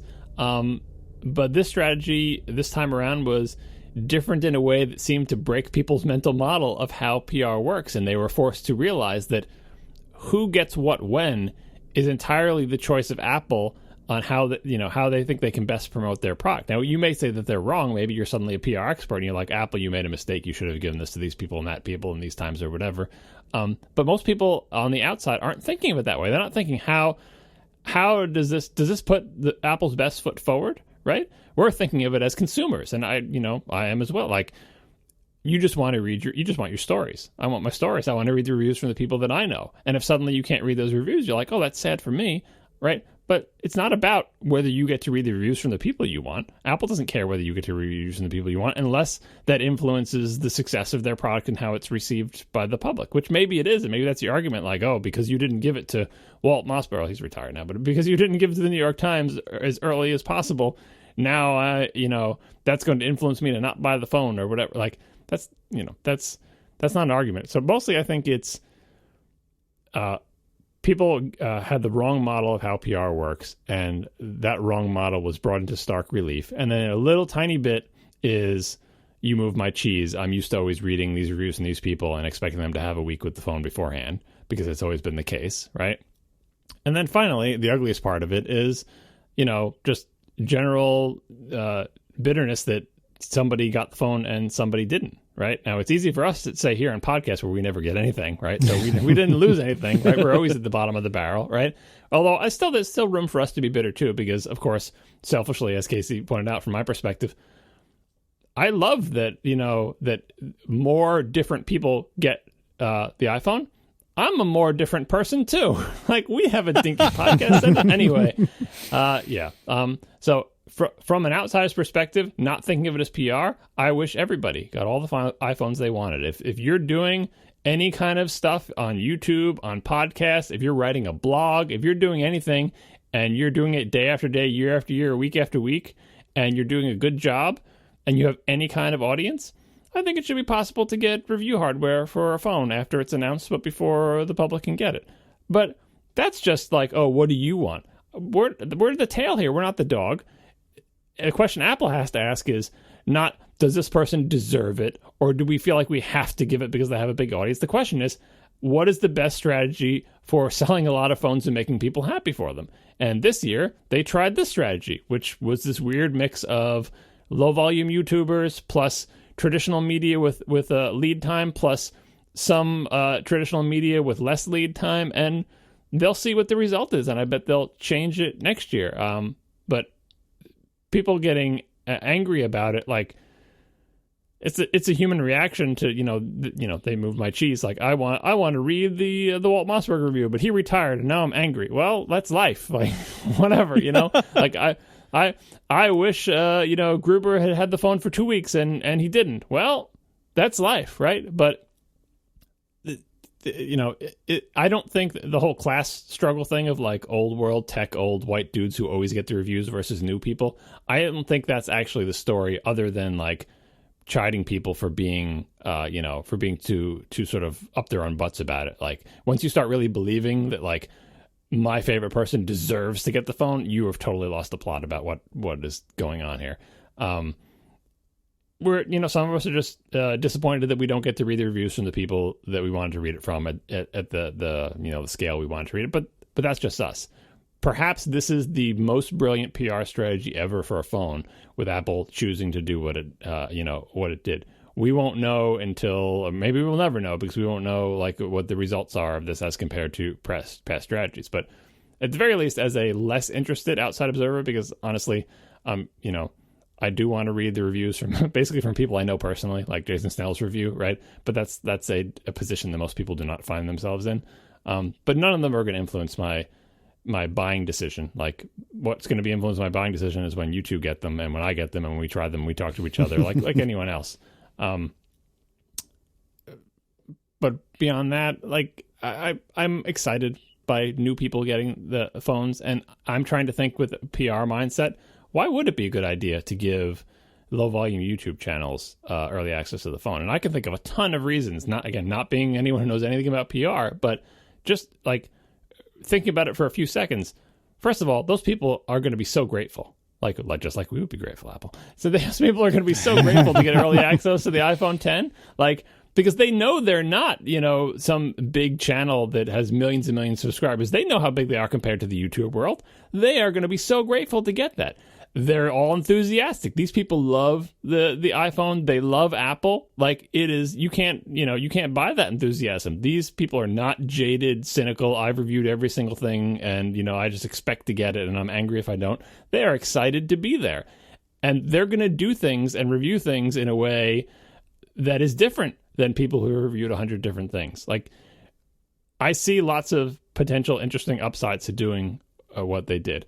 We already talked about the downsides. Maybe it makes you look like you're scared that you don't want to give like the jaded reviewer access to your phone because they're just going to tear it apart because they're going to find all the problems that the person who gets to play with it for 10 minutes in a Apple thing before release isn't going to find, right? That all factors into the decisions, but I'm definitely not angry that more people got access to it. I'm not even really angry that my favorites didn't get access to it early, although it seems like a lot of them are angry, which I, whatever. If it's your livelihood, I kind of don't blame them. But that's always the way it's been with Apple. Like, to give an example from my past, for years and years and years, Ars Technica didn't get crap from Apple. The Ars Technica could not get, like, they would, not that they wouldn't return our calls, but basically, like, they would be nice and polite, but we could not get anything from Apple. And eventually that changed. And it changed because Apple's PR strategy changed. And it's not like we weren't worthy before and were worthy after. And it didn't feel good when we couldn't get anything, right? And it felt good when we could get something. But the connection between the quality of Ars Technica and whether or not Apple gave us review hardware was not the connection people want to think it is. It is Apple decides what to do, and you honestly really have no... This is an important life lesson. You can't control what other people do or think about you. The best you can do is just decide how you're going to act and do your best work and hope for the best. So that's why we continue to do this podcast, patiently waiting for Apple to send us preview Mac Pro hardware. Please call us. How funny would it be if I was the one that got the Mac Pro? Not that funny. Not as funny as you think it is. Oh, it's pretty I would funny. find it very funny. But seriously, who else are they going to send? I guess they could send preview Mac Pro hardware to like actual professionals who are like doing video and stuff. But that's boring. What other cultural institution cares more about the Mac Pro than this podcast?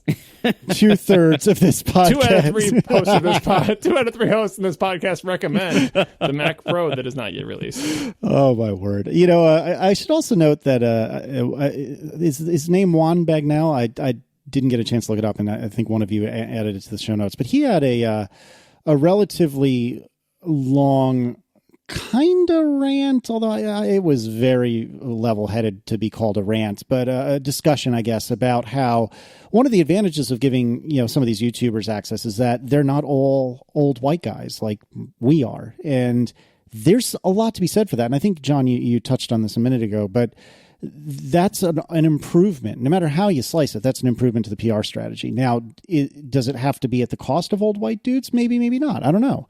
But certainly reaching more diverse voices is a good thing for Apple. So you should check that out if you have about, I think it was a little less than 10 minutes to spare. And like so many things in this world, the farther you go back in time, the more likely it is that all the people in positions of power are old white dudes, right? And so any PR strategy that focuses on old white dudes is necessarily back in time. Like, we hope that we're making progress on all fronts and that there is a more diverse set of voices out there, especially with the dawning of the internet and the lowering the barriers to entry. And if Apple was still pursuing the same strategy they did in 2007 with the iPhone and only giving it to old white dudes who work for newspapers, like, we would all agree that's an outdated strategy, right? If they simply shift and say, we should give it to new media, as they started giving it to websites like Ars Technica and stuff like that. New media, you would hope, has better ratios of, men and women and different races. Like, you would hope that purely by moving to new media, you get more diversity. And that's before you even consider, should we actually target diverse reviewers, because we're leaving money on the table if we don't do that, right? And so it's not even clear to me that there was a specific effort to target more diverse reviewers in this point. I think it's just a natural consequence of targeting modern media. Like, and again, it's not the first time they've done anything with YouTube. We were commenting about the fact that they're not giving it to the most popular YouTube channels or whatever. But that is the promise and the beauty of the internet and YouTube and blogs and every other sort of form of media without as many people preventing you from doing it. Anyone can put up a blog. Anyone can put up something on YouTube. And that is allowing us to hear from people we previously didn't hear from. They were there. We just didn't hear from them because they weren't hired by the New York Times, right? So that is all positive, and a conscious shift towards modern media, like podcasts, which are super modern, but also still dominated by white dudes. Sorry. Yeah, like, I think that is all positive, and if anything, Apple should lean even more heavily in that direction, because all those voices are still underrepresented in modern media as well. It's just that, like I said, the older the people get and the farther you go back in time, the worse it gets in terms of diversity. Even if you're not doing anything different, even if you're not like consciously trying to just give it to white dudes, if you want to give it to old people who work at newspapers, that's what you're going to end up with, much more so than if you want to give it to popular YouTubers. So now that we've discussed the completely insular brouhaha, what do we think of these reviews? It sounds like this is a pretty solid phone. I haven't had time to review so many of them. Yeah. No, I mean, like my one hesitation basically is like almost nobody has had a chance to really live with it for more than like a couple days. So the initial impressions are great. So I think I'm confident enough with all these reviews that my first day with the phone is probably going to be awesome. I just don't know what's going to happen after that, but it does seem pretty positive. If nothing else, it was frustrating to see all that PR stuff, because almost every one of like the YouTube quick takes and even many of the press quick takes were like just kind of restating Apple's own PR points about like, look, Animoji exists and it's new and shiny. It's coming out soon. And there wasn't much that we didn't already know. Whenever we learn details of new things about it that I didn't already know, like, and that's one of the reasons why I like Jason Snell's review so much, and why I liked the Upgraded podcast this week so much, because it's packed full of like actually new information that we didn't already know as enthusiasts who follow this stuff and who already saw the keynote. You know, like so many of the articles and reviews and YouTube things are just like rehashes of the keynote event, basically. And so to hear anything new is great. And as we've heard new things from the very few sources that have new things to report so far, it just sounds really great. It sounds awesome. And I am very much looking forward to it. I can't wait until Friday at 9 p.m. when the overworked UPS driver finally gets here. I cannot wait for that because I'm really looking forward to it. It sounds like what I have wanted ever since the iPhone Plus came out 3 years ago. When was that? 3 years ago? Ever since then, it's what I've wanted, which is I would like the benefits of that in a smaller body that I can actually hold more easily than the big one. And so this seems to offer basically that. Like, there's a few things that are different. Like, the screen is like taller and skinnier. It isn't like the same aspect ratio and width as the Plus phone, but it seems like we have the best of everything in this phone finally, and that's going to be really great.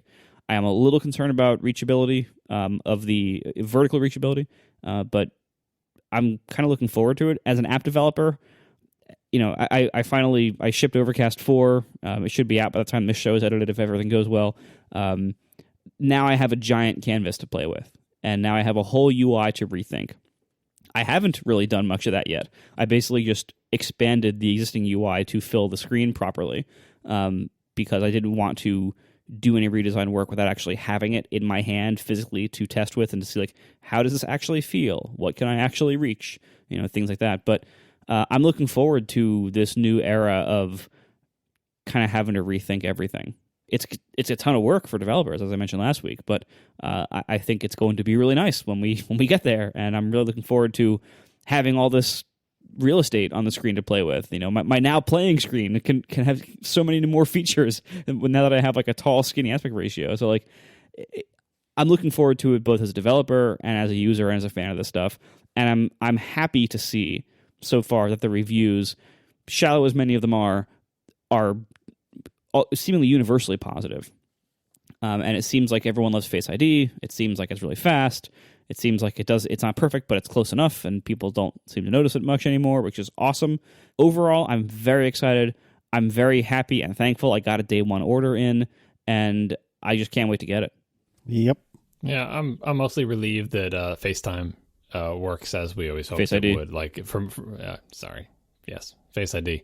Because that was my big fear that Face ID would be good, but just barely under the threshold of annoyance. And every review I've read so far has said it's fine. Like, it works like Apple says it's supposed to within the parameters that they set out. There are no surprises, and it feels good to use. It's different, but as someone who spent a long time with Touch ID phones, we all know and have internalized the vagaries of Touch ID.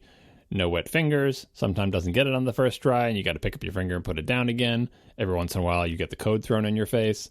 And we just accept that as the price of living with Touch ID. Face ID has all the equivalents of that. It's too far away from me. There's bright sun.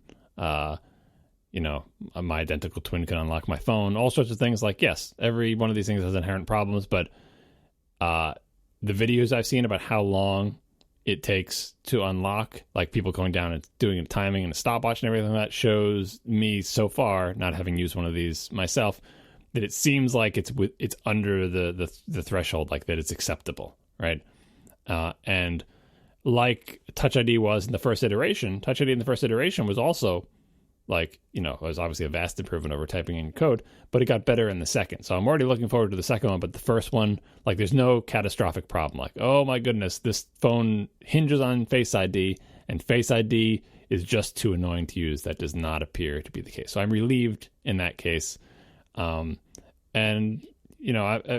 reviews I've read in full, like Jason's, and I've read some of Panzerino's, like, their take on the phone obviously speaks to me the most because they come from the same experiences that I do. But getting back to the PR thing briefly, all those reviews, they're like, oh, this is a shallow review and it doesn't tell me anything that I didn't already know. The people who watch that video don't know all the things that we already know because they didn't pore over the keynote and do a 3-hour podcast about it. That's all new information to the people who watch that channel. People who watch that channel have seen like an advertisement and some images on articles they didn't read, and everything they're being told, they're learning it for the first time from a trusted face that they know, right? So again, if I had to put my PR hat on and think like, if how do you imagine PR might work? Reaching people who aren't, poring over everything that comes from Apple, those reviews aren't shallow to them. That is a giant info dump as far as they're concerned. Yeah, we're hearing things that we're like, yeah, knew that. But the people who are watching those videos on those channels that are not tech related didn't know any of that stuff. And they're seeing the new iPhone for the very first time. Maybe they don't even understand what a big deal it is. Like, whatever, the new iPhone, is it out yet? Can you buy it? Do all my friends already have it? They don't know. Those are channels that were probably being underserved by just giving it to the tech columnists in the Wall Street Journal and a bunch of Apple blogger nerds. So again, I can imagine all sorts of potential upsides to the strategy that Apple took. Even something like MKBHD has a nerd audience. Like, that's a nerdy channel, right? It's not the same as giving it to someone who works for a fashion magazine. It's a different audience, and Apple's reaching different people with this strategy. Now, who was that? I think it was it Marco or Casey? Which one of you brought up the subtracting people? Me. That's that part of the strategy of not giving it to the other institutions.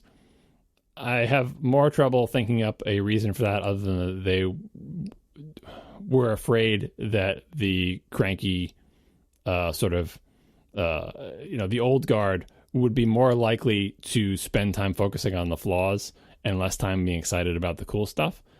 But that's just a theory. Like, and again, I think Apple PR tries things and looks at the results and adjusts their strategy. And they've done it so many times that I give them leeway to try this strategy, and we'll see what they do with the next phone.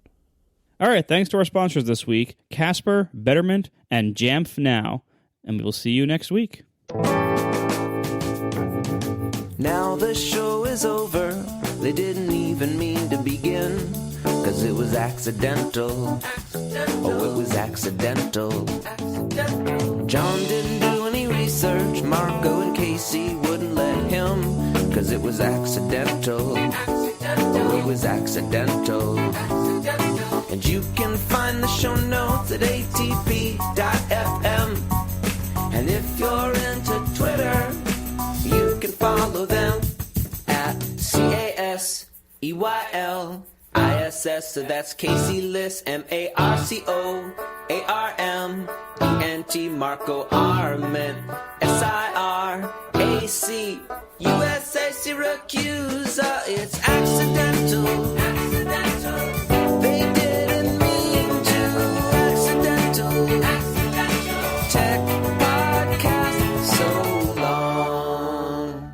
I have some after show things to ask Casey about. So I am super behind on Twitter. Casey, have you already posted your video review of the alpha?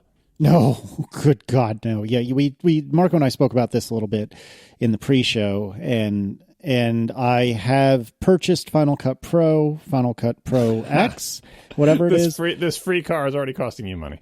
Oh, is it ever? I did post a literally 8-second teaser to Twitter earlier today. I stopped that teaser deliberately right before I got to Quadrifolio because I didn't want to have the entire internet make fun of me for pronouncing that incorrectly. So I am pleased with the progress I'm making on the video, but I have made very little progress and it is slow going. But that progress that has been made, I'm pleased with. So I did actually see that clip. So that's how far behind I am Twitter. I think I just read that before we sat down podcasting. And I have one piece of advice. I watched it with mute on, so I didn't hear any of the audio. But what I did see is one of the default fonts for iMovie for titles. Everyone got so cranky about that. Do not use that font. Everyone got so cranky about that. I don't think it was the default. Now, I'm not arguing it was one of a short list of options. Completely correct. Right. But it was not the default, I don't believe. And I have since changed it to Futura because I haven't come up with a better plan yet. Well, I was going to, if you hadn't changed it, I would have said, let me put it this way. That's the font I use on my Destiny videos. You should be aiming higher than that. Fair enough. Well, Casey, if you have a bunch of people complaining that your font isn't good enough, you only have two options: Comic Sans and Papyrus. No, Avatar already used Papyrus. You don't want to be confused with Avatar. Yeah. I mean, so far so good. I can certainly send the two of you guys a draft if you give a crap. So for the first 2 seconds I saw of it, also again with mute on or whatever, 7 seconds or whatever it was. Don't take this the wrong way, but it's hard for me to tell whether you are doing an homage to the car review channels that you watch and love, or a parody of them. I don't feel like you should feel constrained by the formats that have come before. Yes, we've all seen these other car channels, but I don't think you need to do a car review the way you do them. You can do them the Casey way. Now, maybe it starts by saying, I'm going to imitate the channels that I know and love, or like maybe you are sending them up, or maybe half of it is the joke that you are exactly following the format of the channels that you like, but it's funny because it's you doing it, right? I don't know. Sound was off, but I would encourage you to spread your wings and fly and do whatever the hell kind of car review you want to do. Your assessment is semi-correct. So I need to pull from somewhere, right? Like, I'm not a creative enough person that I can just fart out like this brand new paradigm. Yes, you are. You're an excellent farter, Casey. I am a very good farter. You're full of gas. Everybody loves it. Wait, is that a marketable skill? We wish. Because if so... Yeah, the three of us, we've got that on lock. I need somewhere to start from, and my starting point, and certainly the first 7 seconds completely bears this out, and you are right, but my starting point is kind of mostly Doug DeMuro style review, but the formula is not identical. Like, it's not a bunch of quirks, then in-car video, then Doug score. Like, it's not going to be quite that formulaic, but I do start with some of me talking around the outside of the car, then me talking, and that's about all I've got so far. That the intention is of me talking about the inside of the car, but very little in the realm of quirks, and more about just what does it feel like to drive a Giulia. And then a little bit of ride-along footage, which I actually think will probably be pretty brief, because all it's going to be is me giggling about how fast it is and how good it sounds. And then a little bit at the end, which is, again, me standing in front of the car outside. So, and I have a couple of, I feel like this is, if it goes the way I intend, it's going to be part Doug DeMuro, part CGP Grey, in that I have some... Is it going to be stick figures at some point? No. Well, not really. That would be awesome. So that I don't know if you saw it, John. This might have been before you jumped on the call, but I'd put in the chat a link to a still picture that I had taken, which is of the 3 key fobs. And so, yeah, this was when you were here, because you were talking about the Accord key fob. And I thought. And the shtick with that is like the final frame in me building up to what you see. So as the voiceover is going, I have just a white sheet of paper, and then you see the BMW E90 key appear, and then the next quote unquote frame, which is probably 30 literal frames later, you see the E90 having been written. And then you see the F30 key appear 30 frames later, the F30 key that's been written. Do you see what I'm saying? And so there's there's some gags, not gags, that's too strong a word, but like some cutesy timing that I'm trying to do for a couple of these things. Is that on top of a toilet tank? No. Also, screw you. That's my trunk, you bastard. That's a white car. It's hard to tell. Oh. Oh, God. You two are the worst. That's funny, but you two are the worst. Looks like a toilet tank. God bless America. That just shows how clean he keeps his car. It's so That's polished. true. You thought it was a toilet. Anyway, but the reason I say it's vaguely CGP grayish is that I think one of the tenet isn't the word I'm looking for, but one of the like shticks with the CGP gray video is being cutesy with the timing. And I mean that in a complimentary way, like things are happening visually on beats, verbal beats. And so there's like a little bit of that going on. And I plan to do a little bit of that with regard to the interior as well. I hope I can trim it down. Like it's a couple of minutes long. How long is this? It's 3 minutes right now, and it has probably a third of the footage I want, maybe even a little less than that. And I'm aiming for between 5 and 10 minutes. I think the 20-minute Doug DeMuro reviews, that's way too much for me today. If I get in the habit of doing this, maybe I'll get in the habit of doing, 20-minute reviews one day eventually. But for my first crack at this, I really hope to stay under 10 and would prefer to be closer to 5, but I think it'll be 10 or maybe even more than that. Just don't spend a lot of time on the owner's manual and the spare tire and you'll be fine. Sorry, Doug. Okay, noted. I deeply regret not having bought or rented or done something to get a lav mic. I think the audio quality I'm going to get dinged for pretty bad, to the point that I am debating actually trying to dub ADR. Yeah. No. I feel like bad audio on your first YouTube video featuring yourself is a rite of passage for everybody who's not Marco. Yeah, that's probably true, actually. Even I only had mediocre audio. No, but you were way above the normal bar, which is like, you sounds like you're talking to a laptop microphone from across the room. Everybody's first YouTube video has to be like that. I think it's the rule. Yeah, I mean, I was wearing a lav mic, just a crappy one. So I had crappy lav audio. You still sounded way, way better than what people's first YouTube video is supposed to sound like. Yeah. No, I mean, I would say, Casey, like, it's better to, like, and I'm saying this to myself as much as you, because when I tried to do a, like, nice-looking YouTube video with my MacBook Pro review, like, I looked back on it recently, and it's like, I can't even watch it. It's so bad. Like, at the time, I didn't think it was that bad. Now, and looking back on it now, I think it's really bad, and it's painful for me to even see it. One of the lessons I learned from that I wish I would have learned before I made it is it's better to do a better job at a format you can do better than to aim too high with the format or style that you want to create and do a bad job of it. And that's what I did. I aimed too high, and I tried to create a much higher production value video than what my skill and experience and, to some degree, equipment was actually capable of. But this is mostly not an equipment problem. This is mostly a skill and experience problem. Yeah. And the fact is, like, we've made so few videos. I don't know if you have a better knack at it than I do.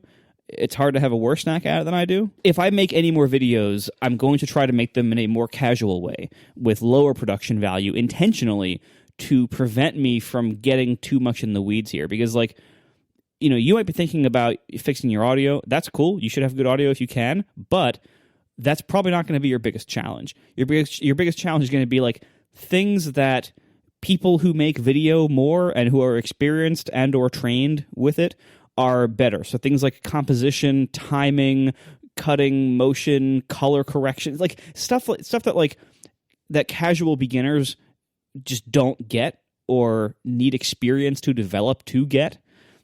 And because we've made so few videos, we don't have that yet. So it's better, I think, to aim for something more casual, less produced, less fancy, and just put that out there than to try to make something super professional when you don't have the tool set or the skill set or the experience to be able to achieve the look you're going for yet. Yeah, I think that makes sense. And I think I feel like my aspiration is to have something that feels like, or even feels vaguely like, a cross of DeMuro and Gray. Not to say that that's my marching orders, but just that somebody could watch this film, or whatever you want to call it, this video, and say, yeah, I see what he was going for there. And I can see a little sprinkle of DeMuro and a little sprinkle of Gray there. And, okay, he didn't get there, but I see where this line is heading. Well, you can't really have a line if it's only one data point, but you know what I'm saying? Like, I understand where he's going with this. And yeah, that was a bit ham-fisted here. The audio is crappy there, but there's promise here. Does that make sense? Like, I feel like it is within my skill set to get in the vicinity of this perfect video that I have in my brain. And I don't think I'm going to deliver the perfect video that's in my brain, but I do feel like the things I'm asking of myself, I'm reaching to get to them, but I think they're by and large attainable, which is the best place to be, right? Where you're uncomfortable, but not. And so that's where I think I am. Remind me of this when the video's released and it's utter garbage. Well, and the thing is, too, like, you're comparing yourself to people who are such pros. Yeah. Well, Doug DeMuro, come on. DeMuro is good. I'll give you a quick story here. Like, and this, so Gray is going to be so embarrassed that I'm saying this, but oh well. Sorry, Gray. I don't want to give any details really in case it embarrasses anybody. But at some point, I witnessed somebody asking Gray for a critique on a video. He kind of went on his phone for a few minutes, and the conversation went elsewhere. And about 15 minutes later, he showed on his phone. He had just on his phone, he had recut the entire video and was showing frame by frame. And I saw before and after, and his was way better just by recutting the footage that he was given in this video. And he was able to explain why he rearranged things, he trimmed things differently, why he, certain scenes flowed into the other ones better than the other ones, and how this reordering and recutting of this completely changed the feel and pace and overall quality of this video. And to see him do that, it's like, I imagine when non-tech people see tech people whiz through a problem on the computer super fast and it blows their mind. That's how I felt watching this. I'm like, oh my God, this is a skill set that people like Gray have because they're very experienced with this and they're very good at it. Yeah. When I compare how the way I approach making a video to the way that I saw a pro do it, my God, it's worlds apart. I don't even have the vocabulary to describe, what it is that he was doing and why it was better, but it was way better.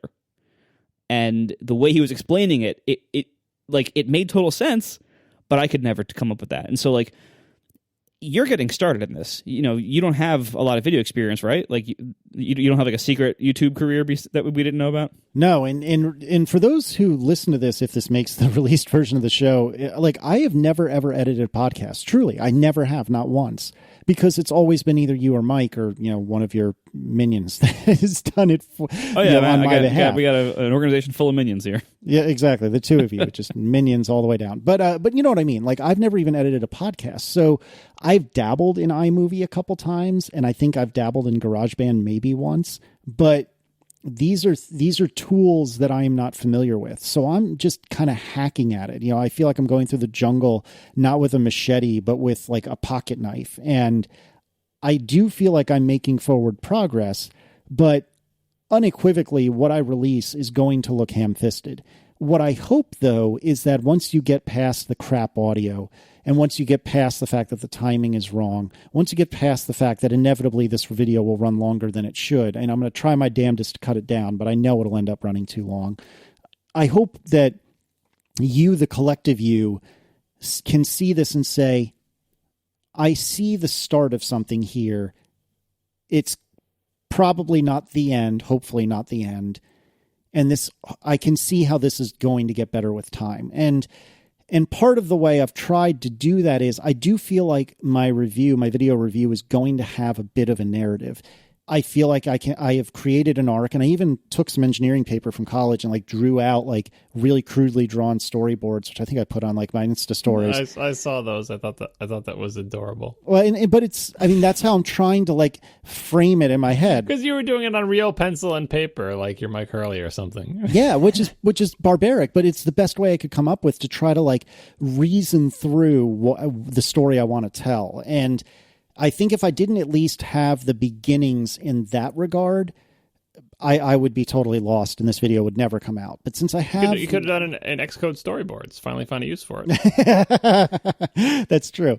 But I guess what I'm saying in a roundabout way is this is going to be embarrassing when I release it, if I do at all. It may be so embarrassing that I don't release it or I only send it to my friends. I don't know. But you should. After you release this video, you should, by all rights, have the most popular YouTube channel on this podcast. I mean, I think Marco you have a lot of views on your MacBook thing, but in theory, a review of an $80,000 sports sedan has more like general interest than yet another review of like a laptop. So I feel like you should come out as the undisputed views champion of ATP. I hope so. And I think my plan is to release it. I really do feel like I can get it to a point that I'm only lightly embarrassed by it rather than deeply embarrassed by it. But we'll see what happens. And part of the reason I really want to release it is because I feel like I have a story here. And that story may not be interesting to anyone else. It's like, when you have like a really good slideshow of your vacation, right? To some degree, what we made you sit through, John, when Marco and I went to Germany, and then again when we went to the driving school. Like, to us, we had this like story arc and it was fascinating and exciting, but to you, it might have been a total freaking snooze.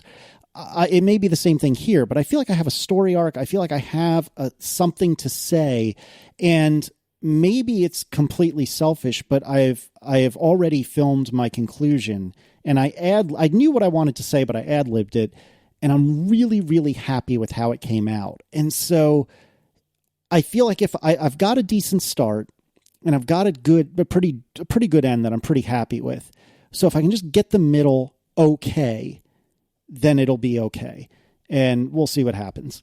But I am having fun. And that's the other thing. If nothing else, I'm having fun. And I'm adding a tool to my tool belt. Will that be interesting or useful in the future? Maybe not. Who knows? But Alfa Romeo has told me that they're going to give me another car next year. Not a Giulia, something else. We'll see if it comes to fruition, in part because baby. But in theory, I'll have access to an Alfa Romeo. My dad actually just bought an interesting car, which I can tell you two about privately later. So if he really and truly loves me, then maybe he'll let me review that. It might be easier to get your car from a manufacturer than from your dad. I think you might be right. And you haven't even met my dad. I only have one question. It is not white. No, it's silver. Didn't we see a picture of it last time? Yeah, it's silver. It's just shiny white. No, it's just shiny. Oh God, you're the worst. But you see what I'm saying? Like, there is a way in which I can probably eke out a couple of more videos. And if I have a handful of videos under my belt, maybe it's possible to get access to cars I wouldn't already have access to. And I've actually had a couple of people reach out via Twitter, which is extremely kind and nice of them, and say, hey, if you want to review my, genuinely interesting car, I'm happy to do it. And that works for regular car reviews. I don't know if I'm comfortable with that because God forbid I broke something, like, then what, or if I ran into somebody, then what, so I'm not entirely comfortable with that, or at least not now, but it's been extremely flattering that somebody would be, willing to even entertain the idea. So who knows, maybe this will be a one and done thing and I'll be embarrassed about it in a month or maybe even an hour after it's posted. But so far, I'm learning and having fun, and I know it's very like kumbaya and touchy-feely, but that's really the most I can ask for at the moment, All right, let me pose an alternative path here. So, A, you waffled a minute ago about whether you'd even release this video. You definitely should release this video. Because the way you get better at making videos is by making videos. Like, just like everything else. Like, you're not going to get good at something if you do it twice a year when you get a press car. Like, that's not going to be enough. You should actually consider doing reviews of other cars, boring cars, other things like that aren't cars. Review helicopters. I don't care. Like, just review. If this is a thing you want to get good at doing, you have to construct ways to do it more often, because otherwise you're never going to be able to create the kind of thing you want to create if you're not getting more experience, like, per unit of time. Like, doing one of these a year is not going to be enough. So if you actually want this to be a thing that you get good at and that you do on a regular basis, do more of it. Find ways to do more of it. And maybe that's just reviewing boring cars sometimes. Like, just review, like, if you make yourself a deal, like, review like one car a month, and then try to figure out, like, how do you even do that? How do you get set up for that? How much effort do you have to make this fit within in order to be able to afford time-wise to do it once per month? Set that system in motion. And whether that's, like, you could have something like, what if you, like, get friendly with a local used car dealer, and whenever they have a cool used car in, you give them like some small amount of money, and they let you borrow it for a few days. Because then it's no sweat off their back. It's used anyway. Like, borrow for a few days. Maybe you, like, promote their dealership at the end of it or something. There are ways to solve this problem. And there are ways, if you want to only review cars and you don't want to borrow friends' cars, there are ways around that. Like, there are things that you can do here. And, if that's not enough for you, like, first of all, review your car. Hello, like, you have. Well, but my car is old. Now, it doesn't matter. It doesn't. But, you know what? There's a lot of people who are wanting to buy used BMWs and want to know which ones are good. None. And which ones have a lot of expensive work that needs to be done. But, like, exactly. People want it. Like, you're not going to compete with, like, the pros for, like, getting all the high profile views for every brand new car. People are going to go to the big reviewers for that. Where you can compete is on things that the big reviewers aren't spending time on. So you can compete with all the crazy cars you have access to in your everyday life, and there's going to be someone looking for that. And you can use those, like, lower profile, lower traffic, lower pressure videos to build your skills with. So that on the off chance that you do get some kind of awesome new press car that is higher profile and expensive and fancy, you will already have built the skills. So you won't have to be learning on that one. Build the skills up in like, a more like training wheels kind of environment where the stakes are lower and you can do it more often. And then you can be ready for, like, when something big happens. Yeah, I completely agree with you. And I think just looking at my network, for lack of a better term, that sounds so LinkedIn, but, maybe I could get some seat time in either your car or Underscore's car. Yes. And you know how many car people you know? Exactly. Every conversation I have with you, you're telling me about one of your friends who has a cool car. Like, so many car people. Like, this is not a hard thing for you to do. Like, if you wanted to set this up, you could very easily set this up. Also, here's Aaron's how you car. Yeah, Aaron's car, your parents' cars, all your friends' cars. You can happily drive mine if you can get yourself here somehow. Like, this is totally a thing that you can do. It is not that hard. If you want to get yourself set up with this, you already have a pretty good network in place to do it. It's a big time commitment, but developing any new skill like this is going to be. So, if you want to do it, figure out a way to do it. Set it up. Make it a habit, and that's how you will get good at it. I'm not saying that you're going to make bad stuff. Like, no. What totally I'm saying is, I know what you're going for, and you're not going to be able to achieve what the level you want to achieve unless you do it regularly, unless you make a habit of it. Then you're going to develop the skills to do it over time. But you have to start doing that, and you're not going to do that if you only get one car a year. Yeah, I completely agree with everything you said. And Aaron and I have talked about it a bit, and, we've talked about, is this worth spending money on, outside of Final Cut Pro, obviously? Like, is it worth me getting, a $100 lav mic and, maybe a $multi-$100 like XLR portable recorder? And the answer is we don't know, but... Okay, stop right there. This stuff is really cheap. You don't need to spend that much money. What you need is an iPhone, maybe a gimbal for it, and some kind of small mic that you can clip to your shirt. Right. And record, but those are surprise. If you don't want something fancy and wireless that hooks up to SLRs, you can go really cheap and it works. Oh, there you go. But my point is just that, like, what both time and financial commitment is this worth? And on the surface, the conservative answer is not a single cent and not a single minute, but it's not quite that simple, right? Because what if, like, and I was talking to Aaron about this, and this is probably going to be embarrassing to say at some point in my life, but I'm going to say it anyway. Suddenly this became analog. What if this becomes another, like, livelihood for me and my family? And what if doing the podcast and doing these videos is enough to fund our existence? And what if then I didn't have to go to a jobby job every day?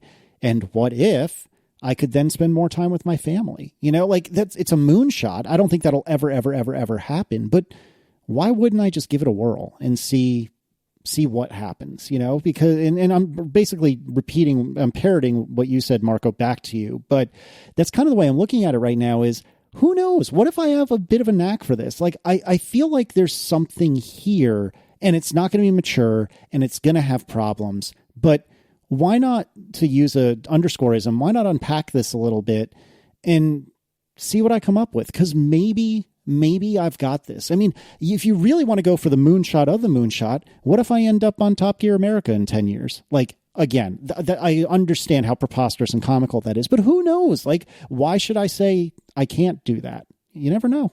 Weirder things have happened. Yeah, I mean, look, you might, and worst case scenario, you have a really cool, fulfilling hobby that you really enjoy. Yeah, exactly. Like, that's the worst case scenario. You get to film cars and talk about them. You do that anyway. Like, right. I can't think of a better exactly. hobby for you to have. If you happen to be able to turn this hobby into a business, cool, that's bonus. But either way, it's good. Like, either way, it's going to make you happy to do it. And look, everybody has hobbies. John plays Destiny. You can shoot car videos. Like that. Right. I don't know, John, take me back to Earth. Am I crazy? I was just going to say, it's making me feel old to hear people whose spirits haven't been crushed by life yet. As young That's people the most John answer ever. With optimism. Yeah, I do play Destiny, and I make videos of me playing Destiny, and it's a fulfilling hobby. Wait, do you have like a channel where you put those? Yeah. Where? On the internet? I'll have I have dozens of views on my videos. Dozens of us. Do you really like put these online somewhere? I have a YouTube channel. It's been mentioned on this show before. You were here. Yes. Even I knew that, and I have no memory. There it is. User Syracusa. There you go. Yeah, that's you. Or somebody who's posing as you and also plays Destiny. Mm-hmm. Whoa. And plays Destiny just the way I play it. Yeah, let me tell you, the videos are action-packed. 113 views. Yeah, that's right. Wow. Oh, you have a lot here. I've been doing it for a while, since Destiny 1. You're going to have to edit out all the times I mention Gray, because I think there are times that he actually does listen to this show, and I don't know what I said about him. It was all intended to be... He can handle it. He can handle it. He's a big boy. It was all intended to be complimentary, but... If he's smart, he'll pounce on me for using the phrase "lose the plot" and say, "Haha, now you're using Britishisms." Actually, that's true. He'll jump on it straight away. That's right. His first videos were crap too. He just didn't publish them, or maybe he did. I think it was mentioned on an old HI episode, like that you have to keep your first really crappy video in your channel. You can't delete it. No, and that's the thing. Like, you're comparing yourself to somebody who's been doing this for years, right? Oh, and totally. so, like, everyone starts out crappy, and if you only make one video a year, you're going to be crappy for a long time. If you make this a new thing that you do on a regular basis, you have a much better chance of getting better over time. Yeah, and definitely. I would say, and again, like, this is me telling myself this as much as anything else. Don't focus on the gear. The gear is not your problem. You can do everything you need with an iPhone. That's it. That's all you need. Everything else is bonus. Like, it'd be nice to have a little bit better, audio input that's a little closer to your mouth if you're going to be on camera. Otherwise, like, you don't really need that much. You don't think about the hundreds of dollars audio interface and stuff. You don't need it. Also, you already own one, but you don't need it. Like, you only the content of the video footage itself, the writing of the video, the timing and the editing and the cutting and what you're saying is way more important than the equipment you have. And the fact is, the iPhone that you already will have anyway is the best video camera in the world for this type of thing most of the time. Like not all the time. You can have specialized things and pros and everything, but like if you want to just make a video as a newcomer to the field, just use your iPhone. It has everything you need built in. You already own it. Spend $0. Just use the iPhone. Yeah, and so the stuff I did with a GoPro, an old GoPro that I borrowed from work, and my iPhone. And there are a couple of things, like I'll do voiceovers with the good mic, which is going to be jarring because it's going to be so much better than the stuff I filmed live, but whatever. And I recorded the exhaust note a couple of times with my good mic just to get a really good, like the beginning of this preview is actually the exhaust as recorded with the mic I'm speaking to you with now, which I'm sure is wrong in some way or another because it's probably not the right mic for it, but whatever. No, it's not wrong. Just your mic is not filled with exhaust. Yeah, I mean, whatever. It smells good, right?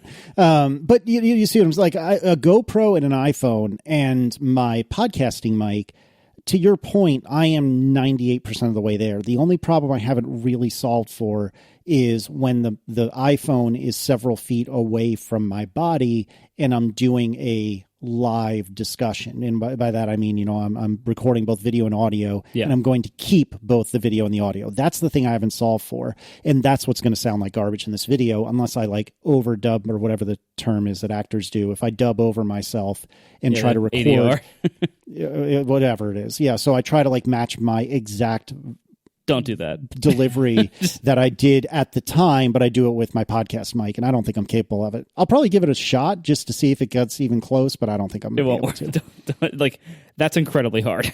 And I think like you have to be a very experienced actor probably to be able to have any chance of doing that well.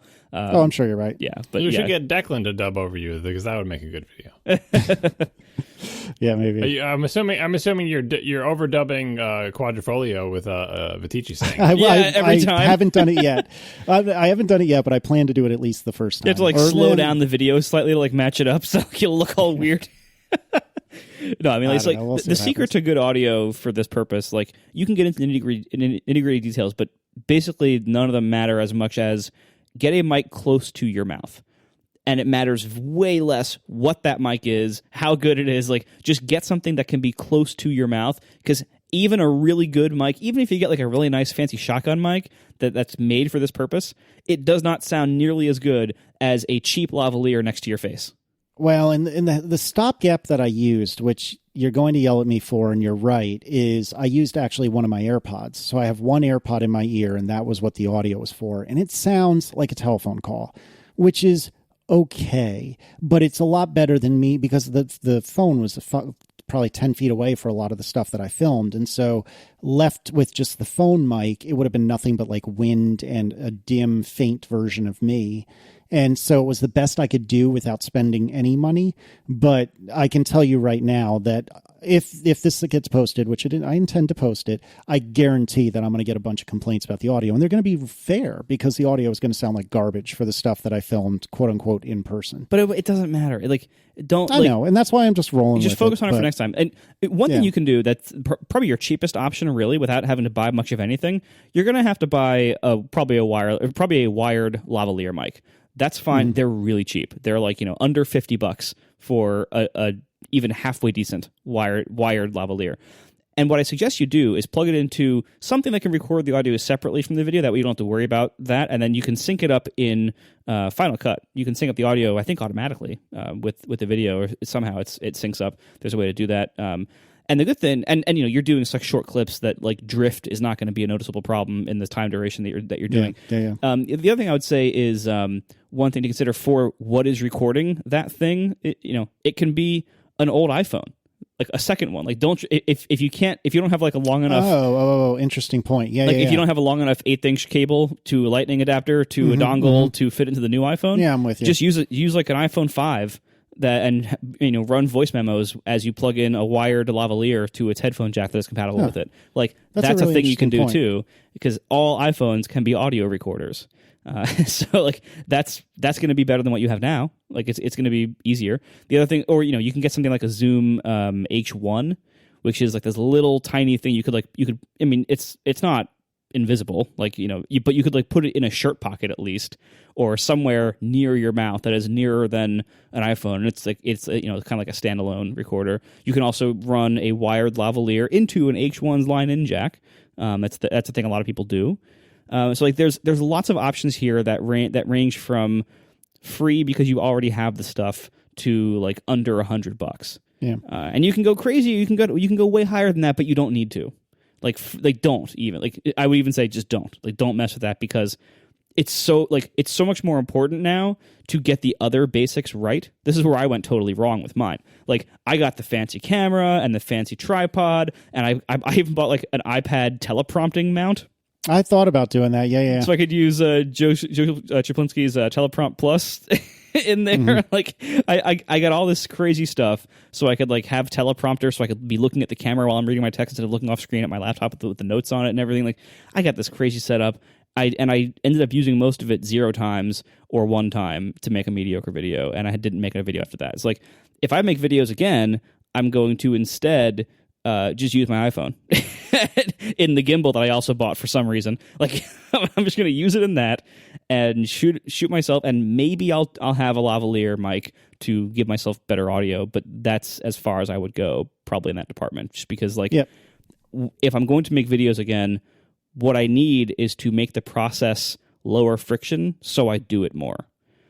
And the only way I'm going to do that is by making it basically all iPhone and making it informal. Basically like making it like Periscope, or Instagram Live, like that. Like, that's because I had no problem doing those because they were informal and all iPhone based. So I just need to do that, right? And so like you need to find out what that is for you. Like, find out how to make yourself do more videos, so that you can get better at making videos, so that when you get an opportunity like this, you can do the kind that you actually want to do. Yeah, the only equipment I'm currently planning to buy, if any, is a lavalier mic of some sort and maybe a gimbal, and that's it. Like, that's all I feel like I really need at this point, because I can borrow a GoPro from work, or there's a possibility that a listener might have actually a similar generation one that they're not using anymore. So he had offered to send it to me. So I have a GoPro. I'll have I'll have my phone, maybe like some sort of mount that I can mount between the headrests. Like, if I get really serious, something that I can mount the GoPro to between the headrests, because basically the only mount I have right now is a suction cup mount, which is great for taking video of me, but less great for taking video of what's going out the front of the car. But anyway, the point is, I agree with you that there's very little I intend to spend money on unless I have a compelling reason to, which is to say things are going well. And if things are going well, then great. Why not throw money at it? But if things are as I expect, which is to say it was a fun blip on the radar for me and the people that care about me, then whatever.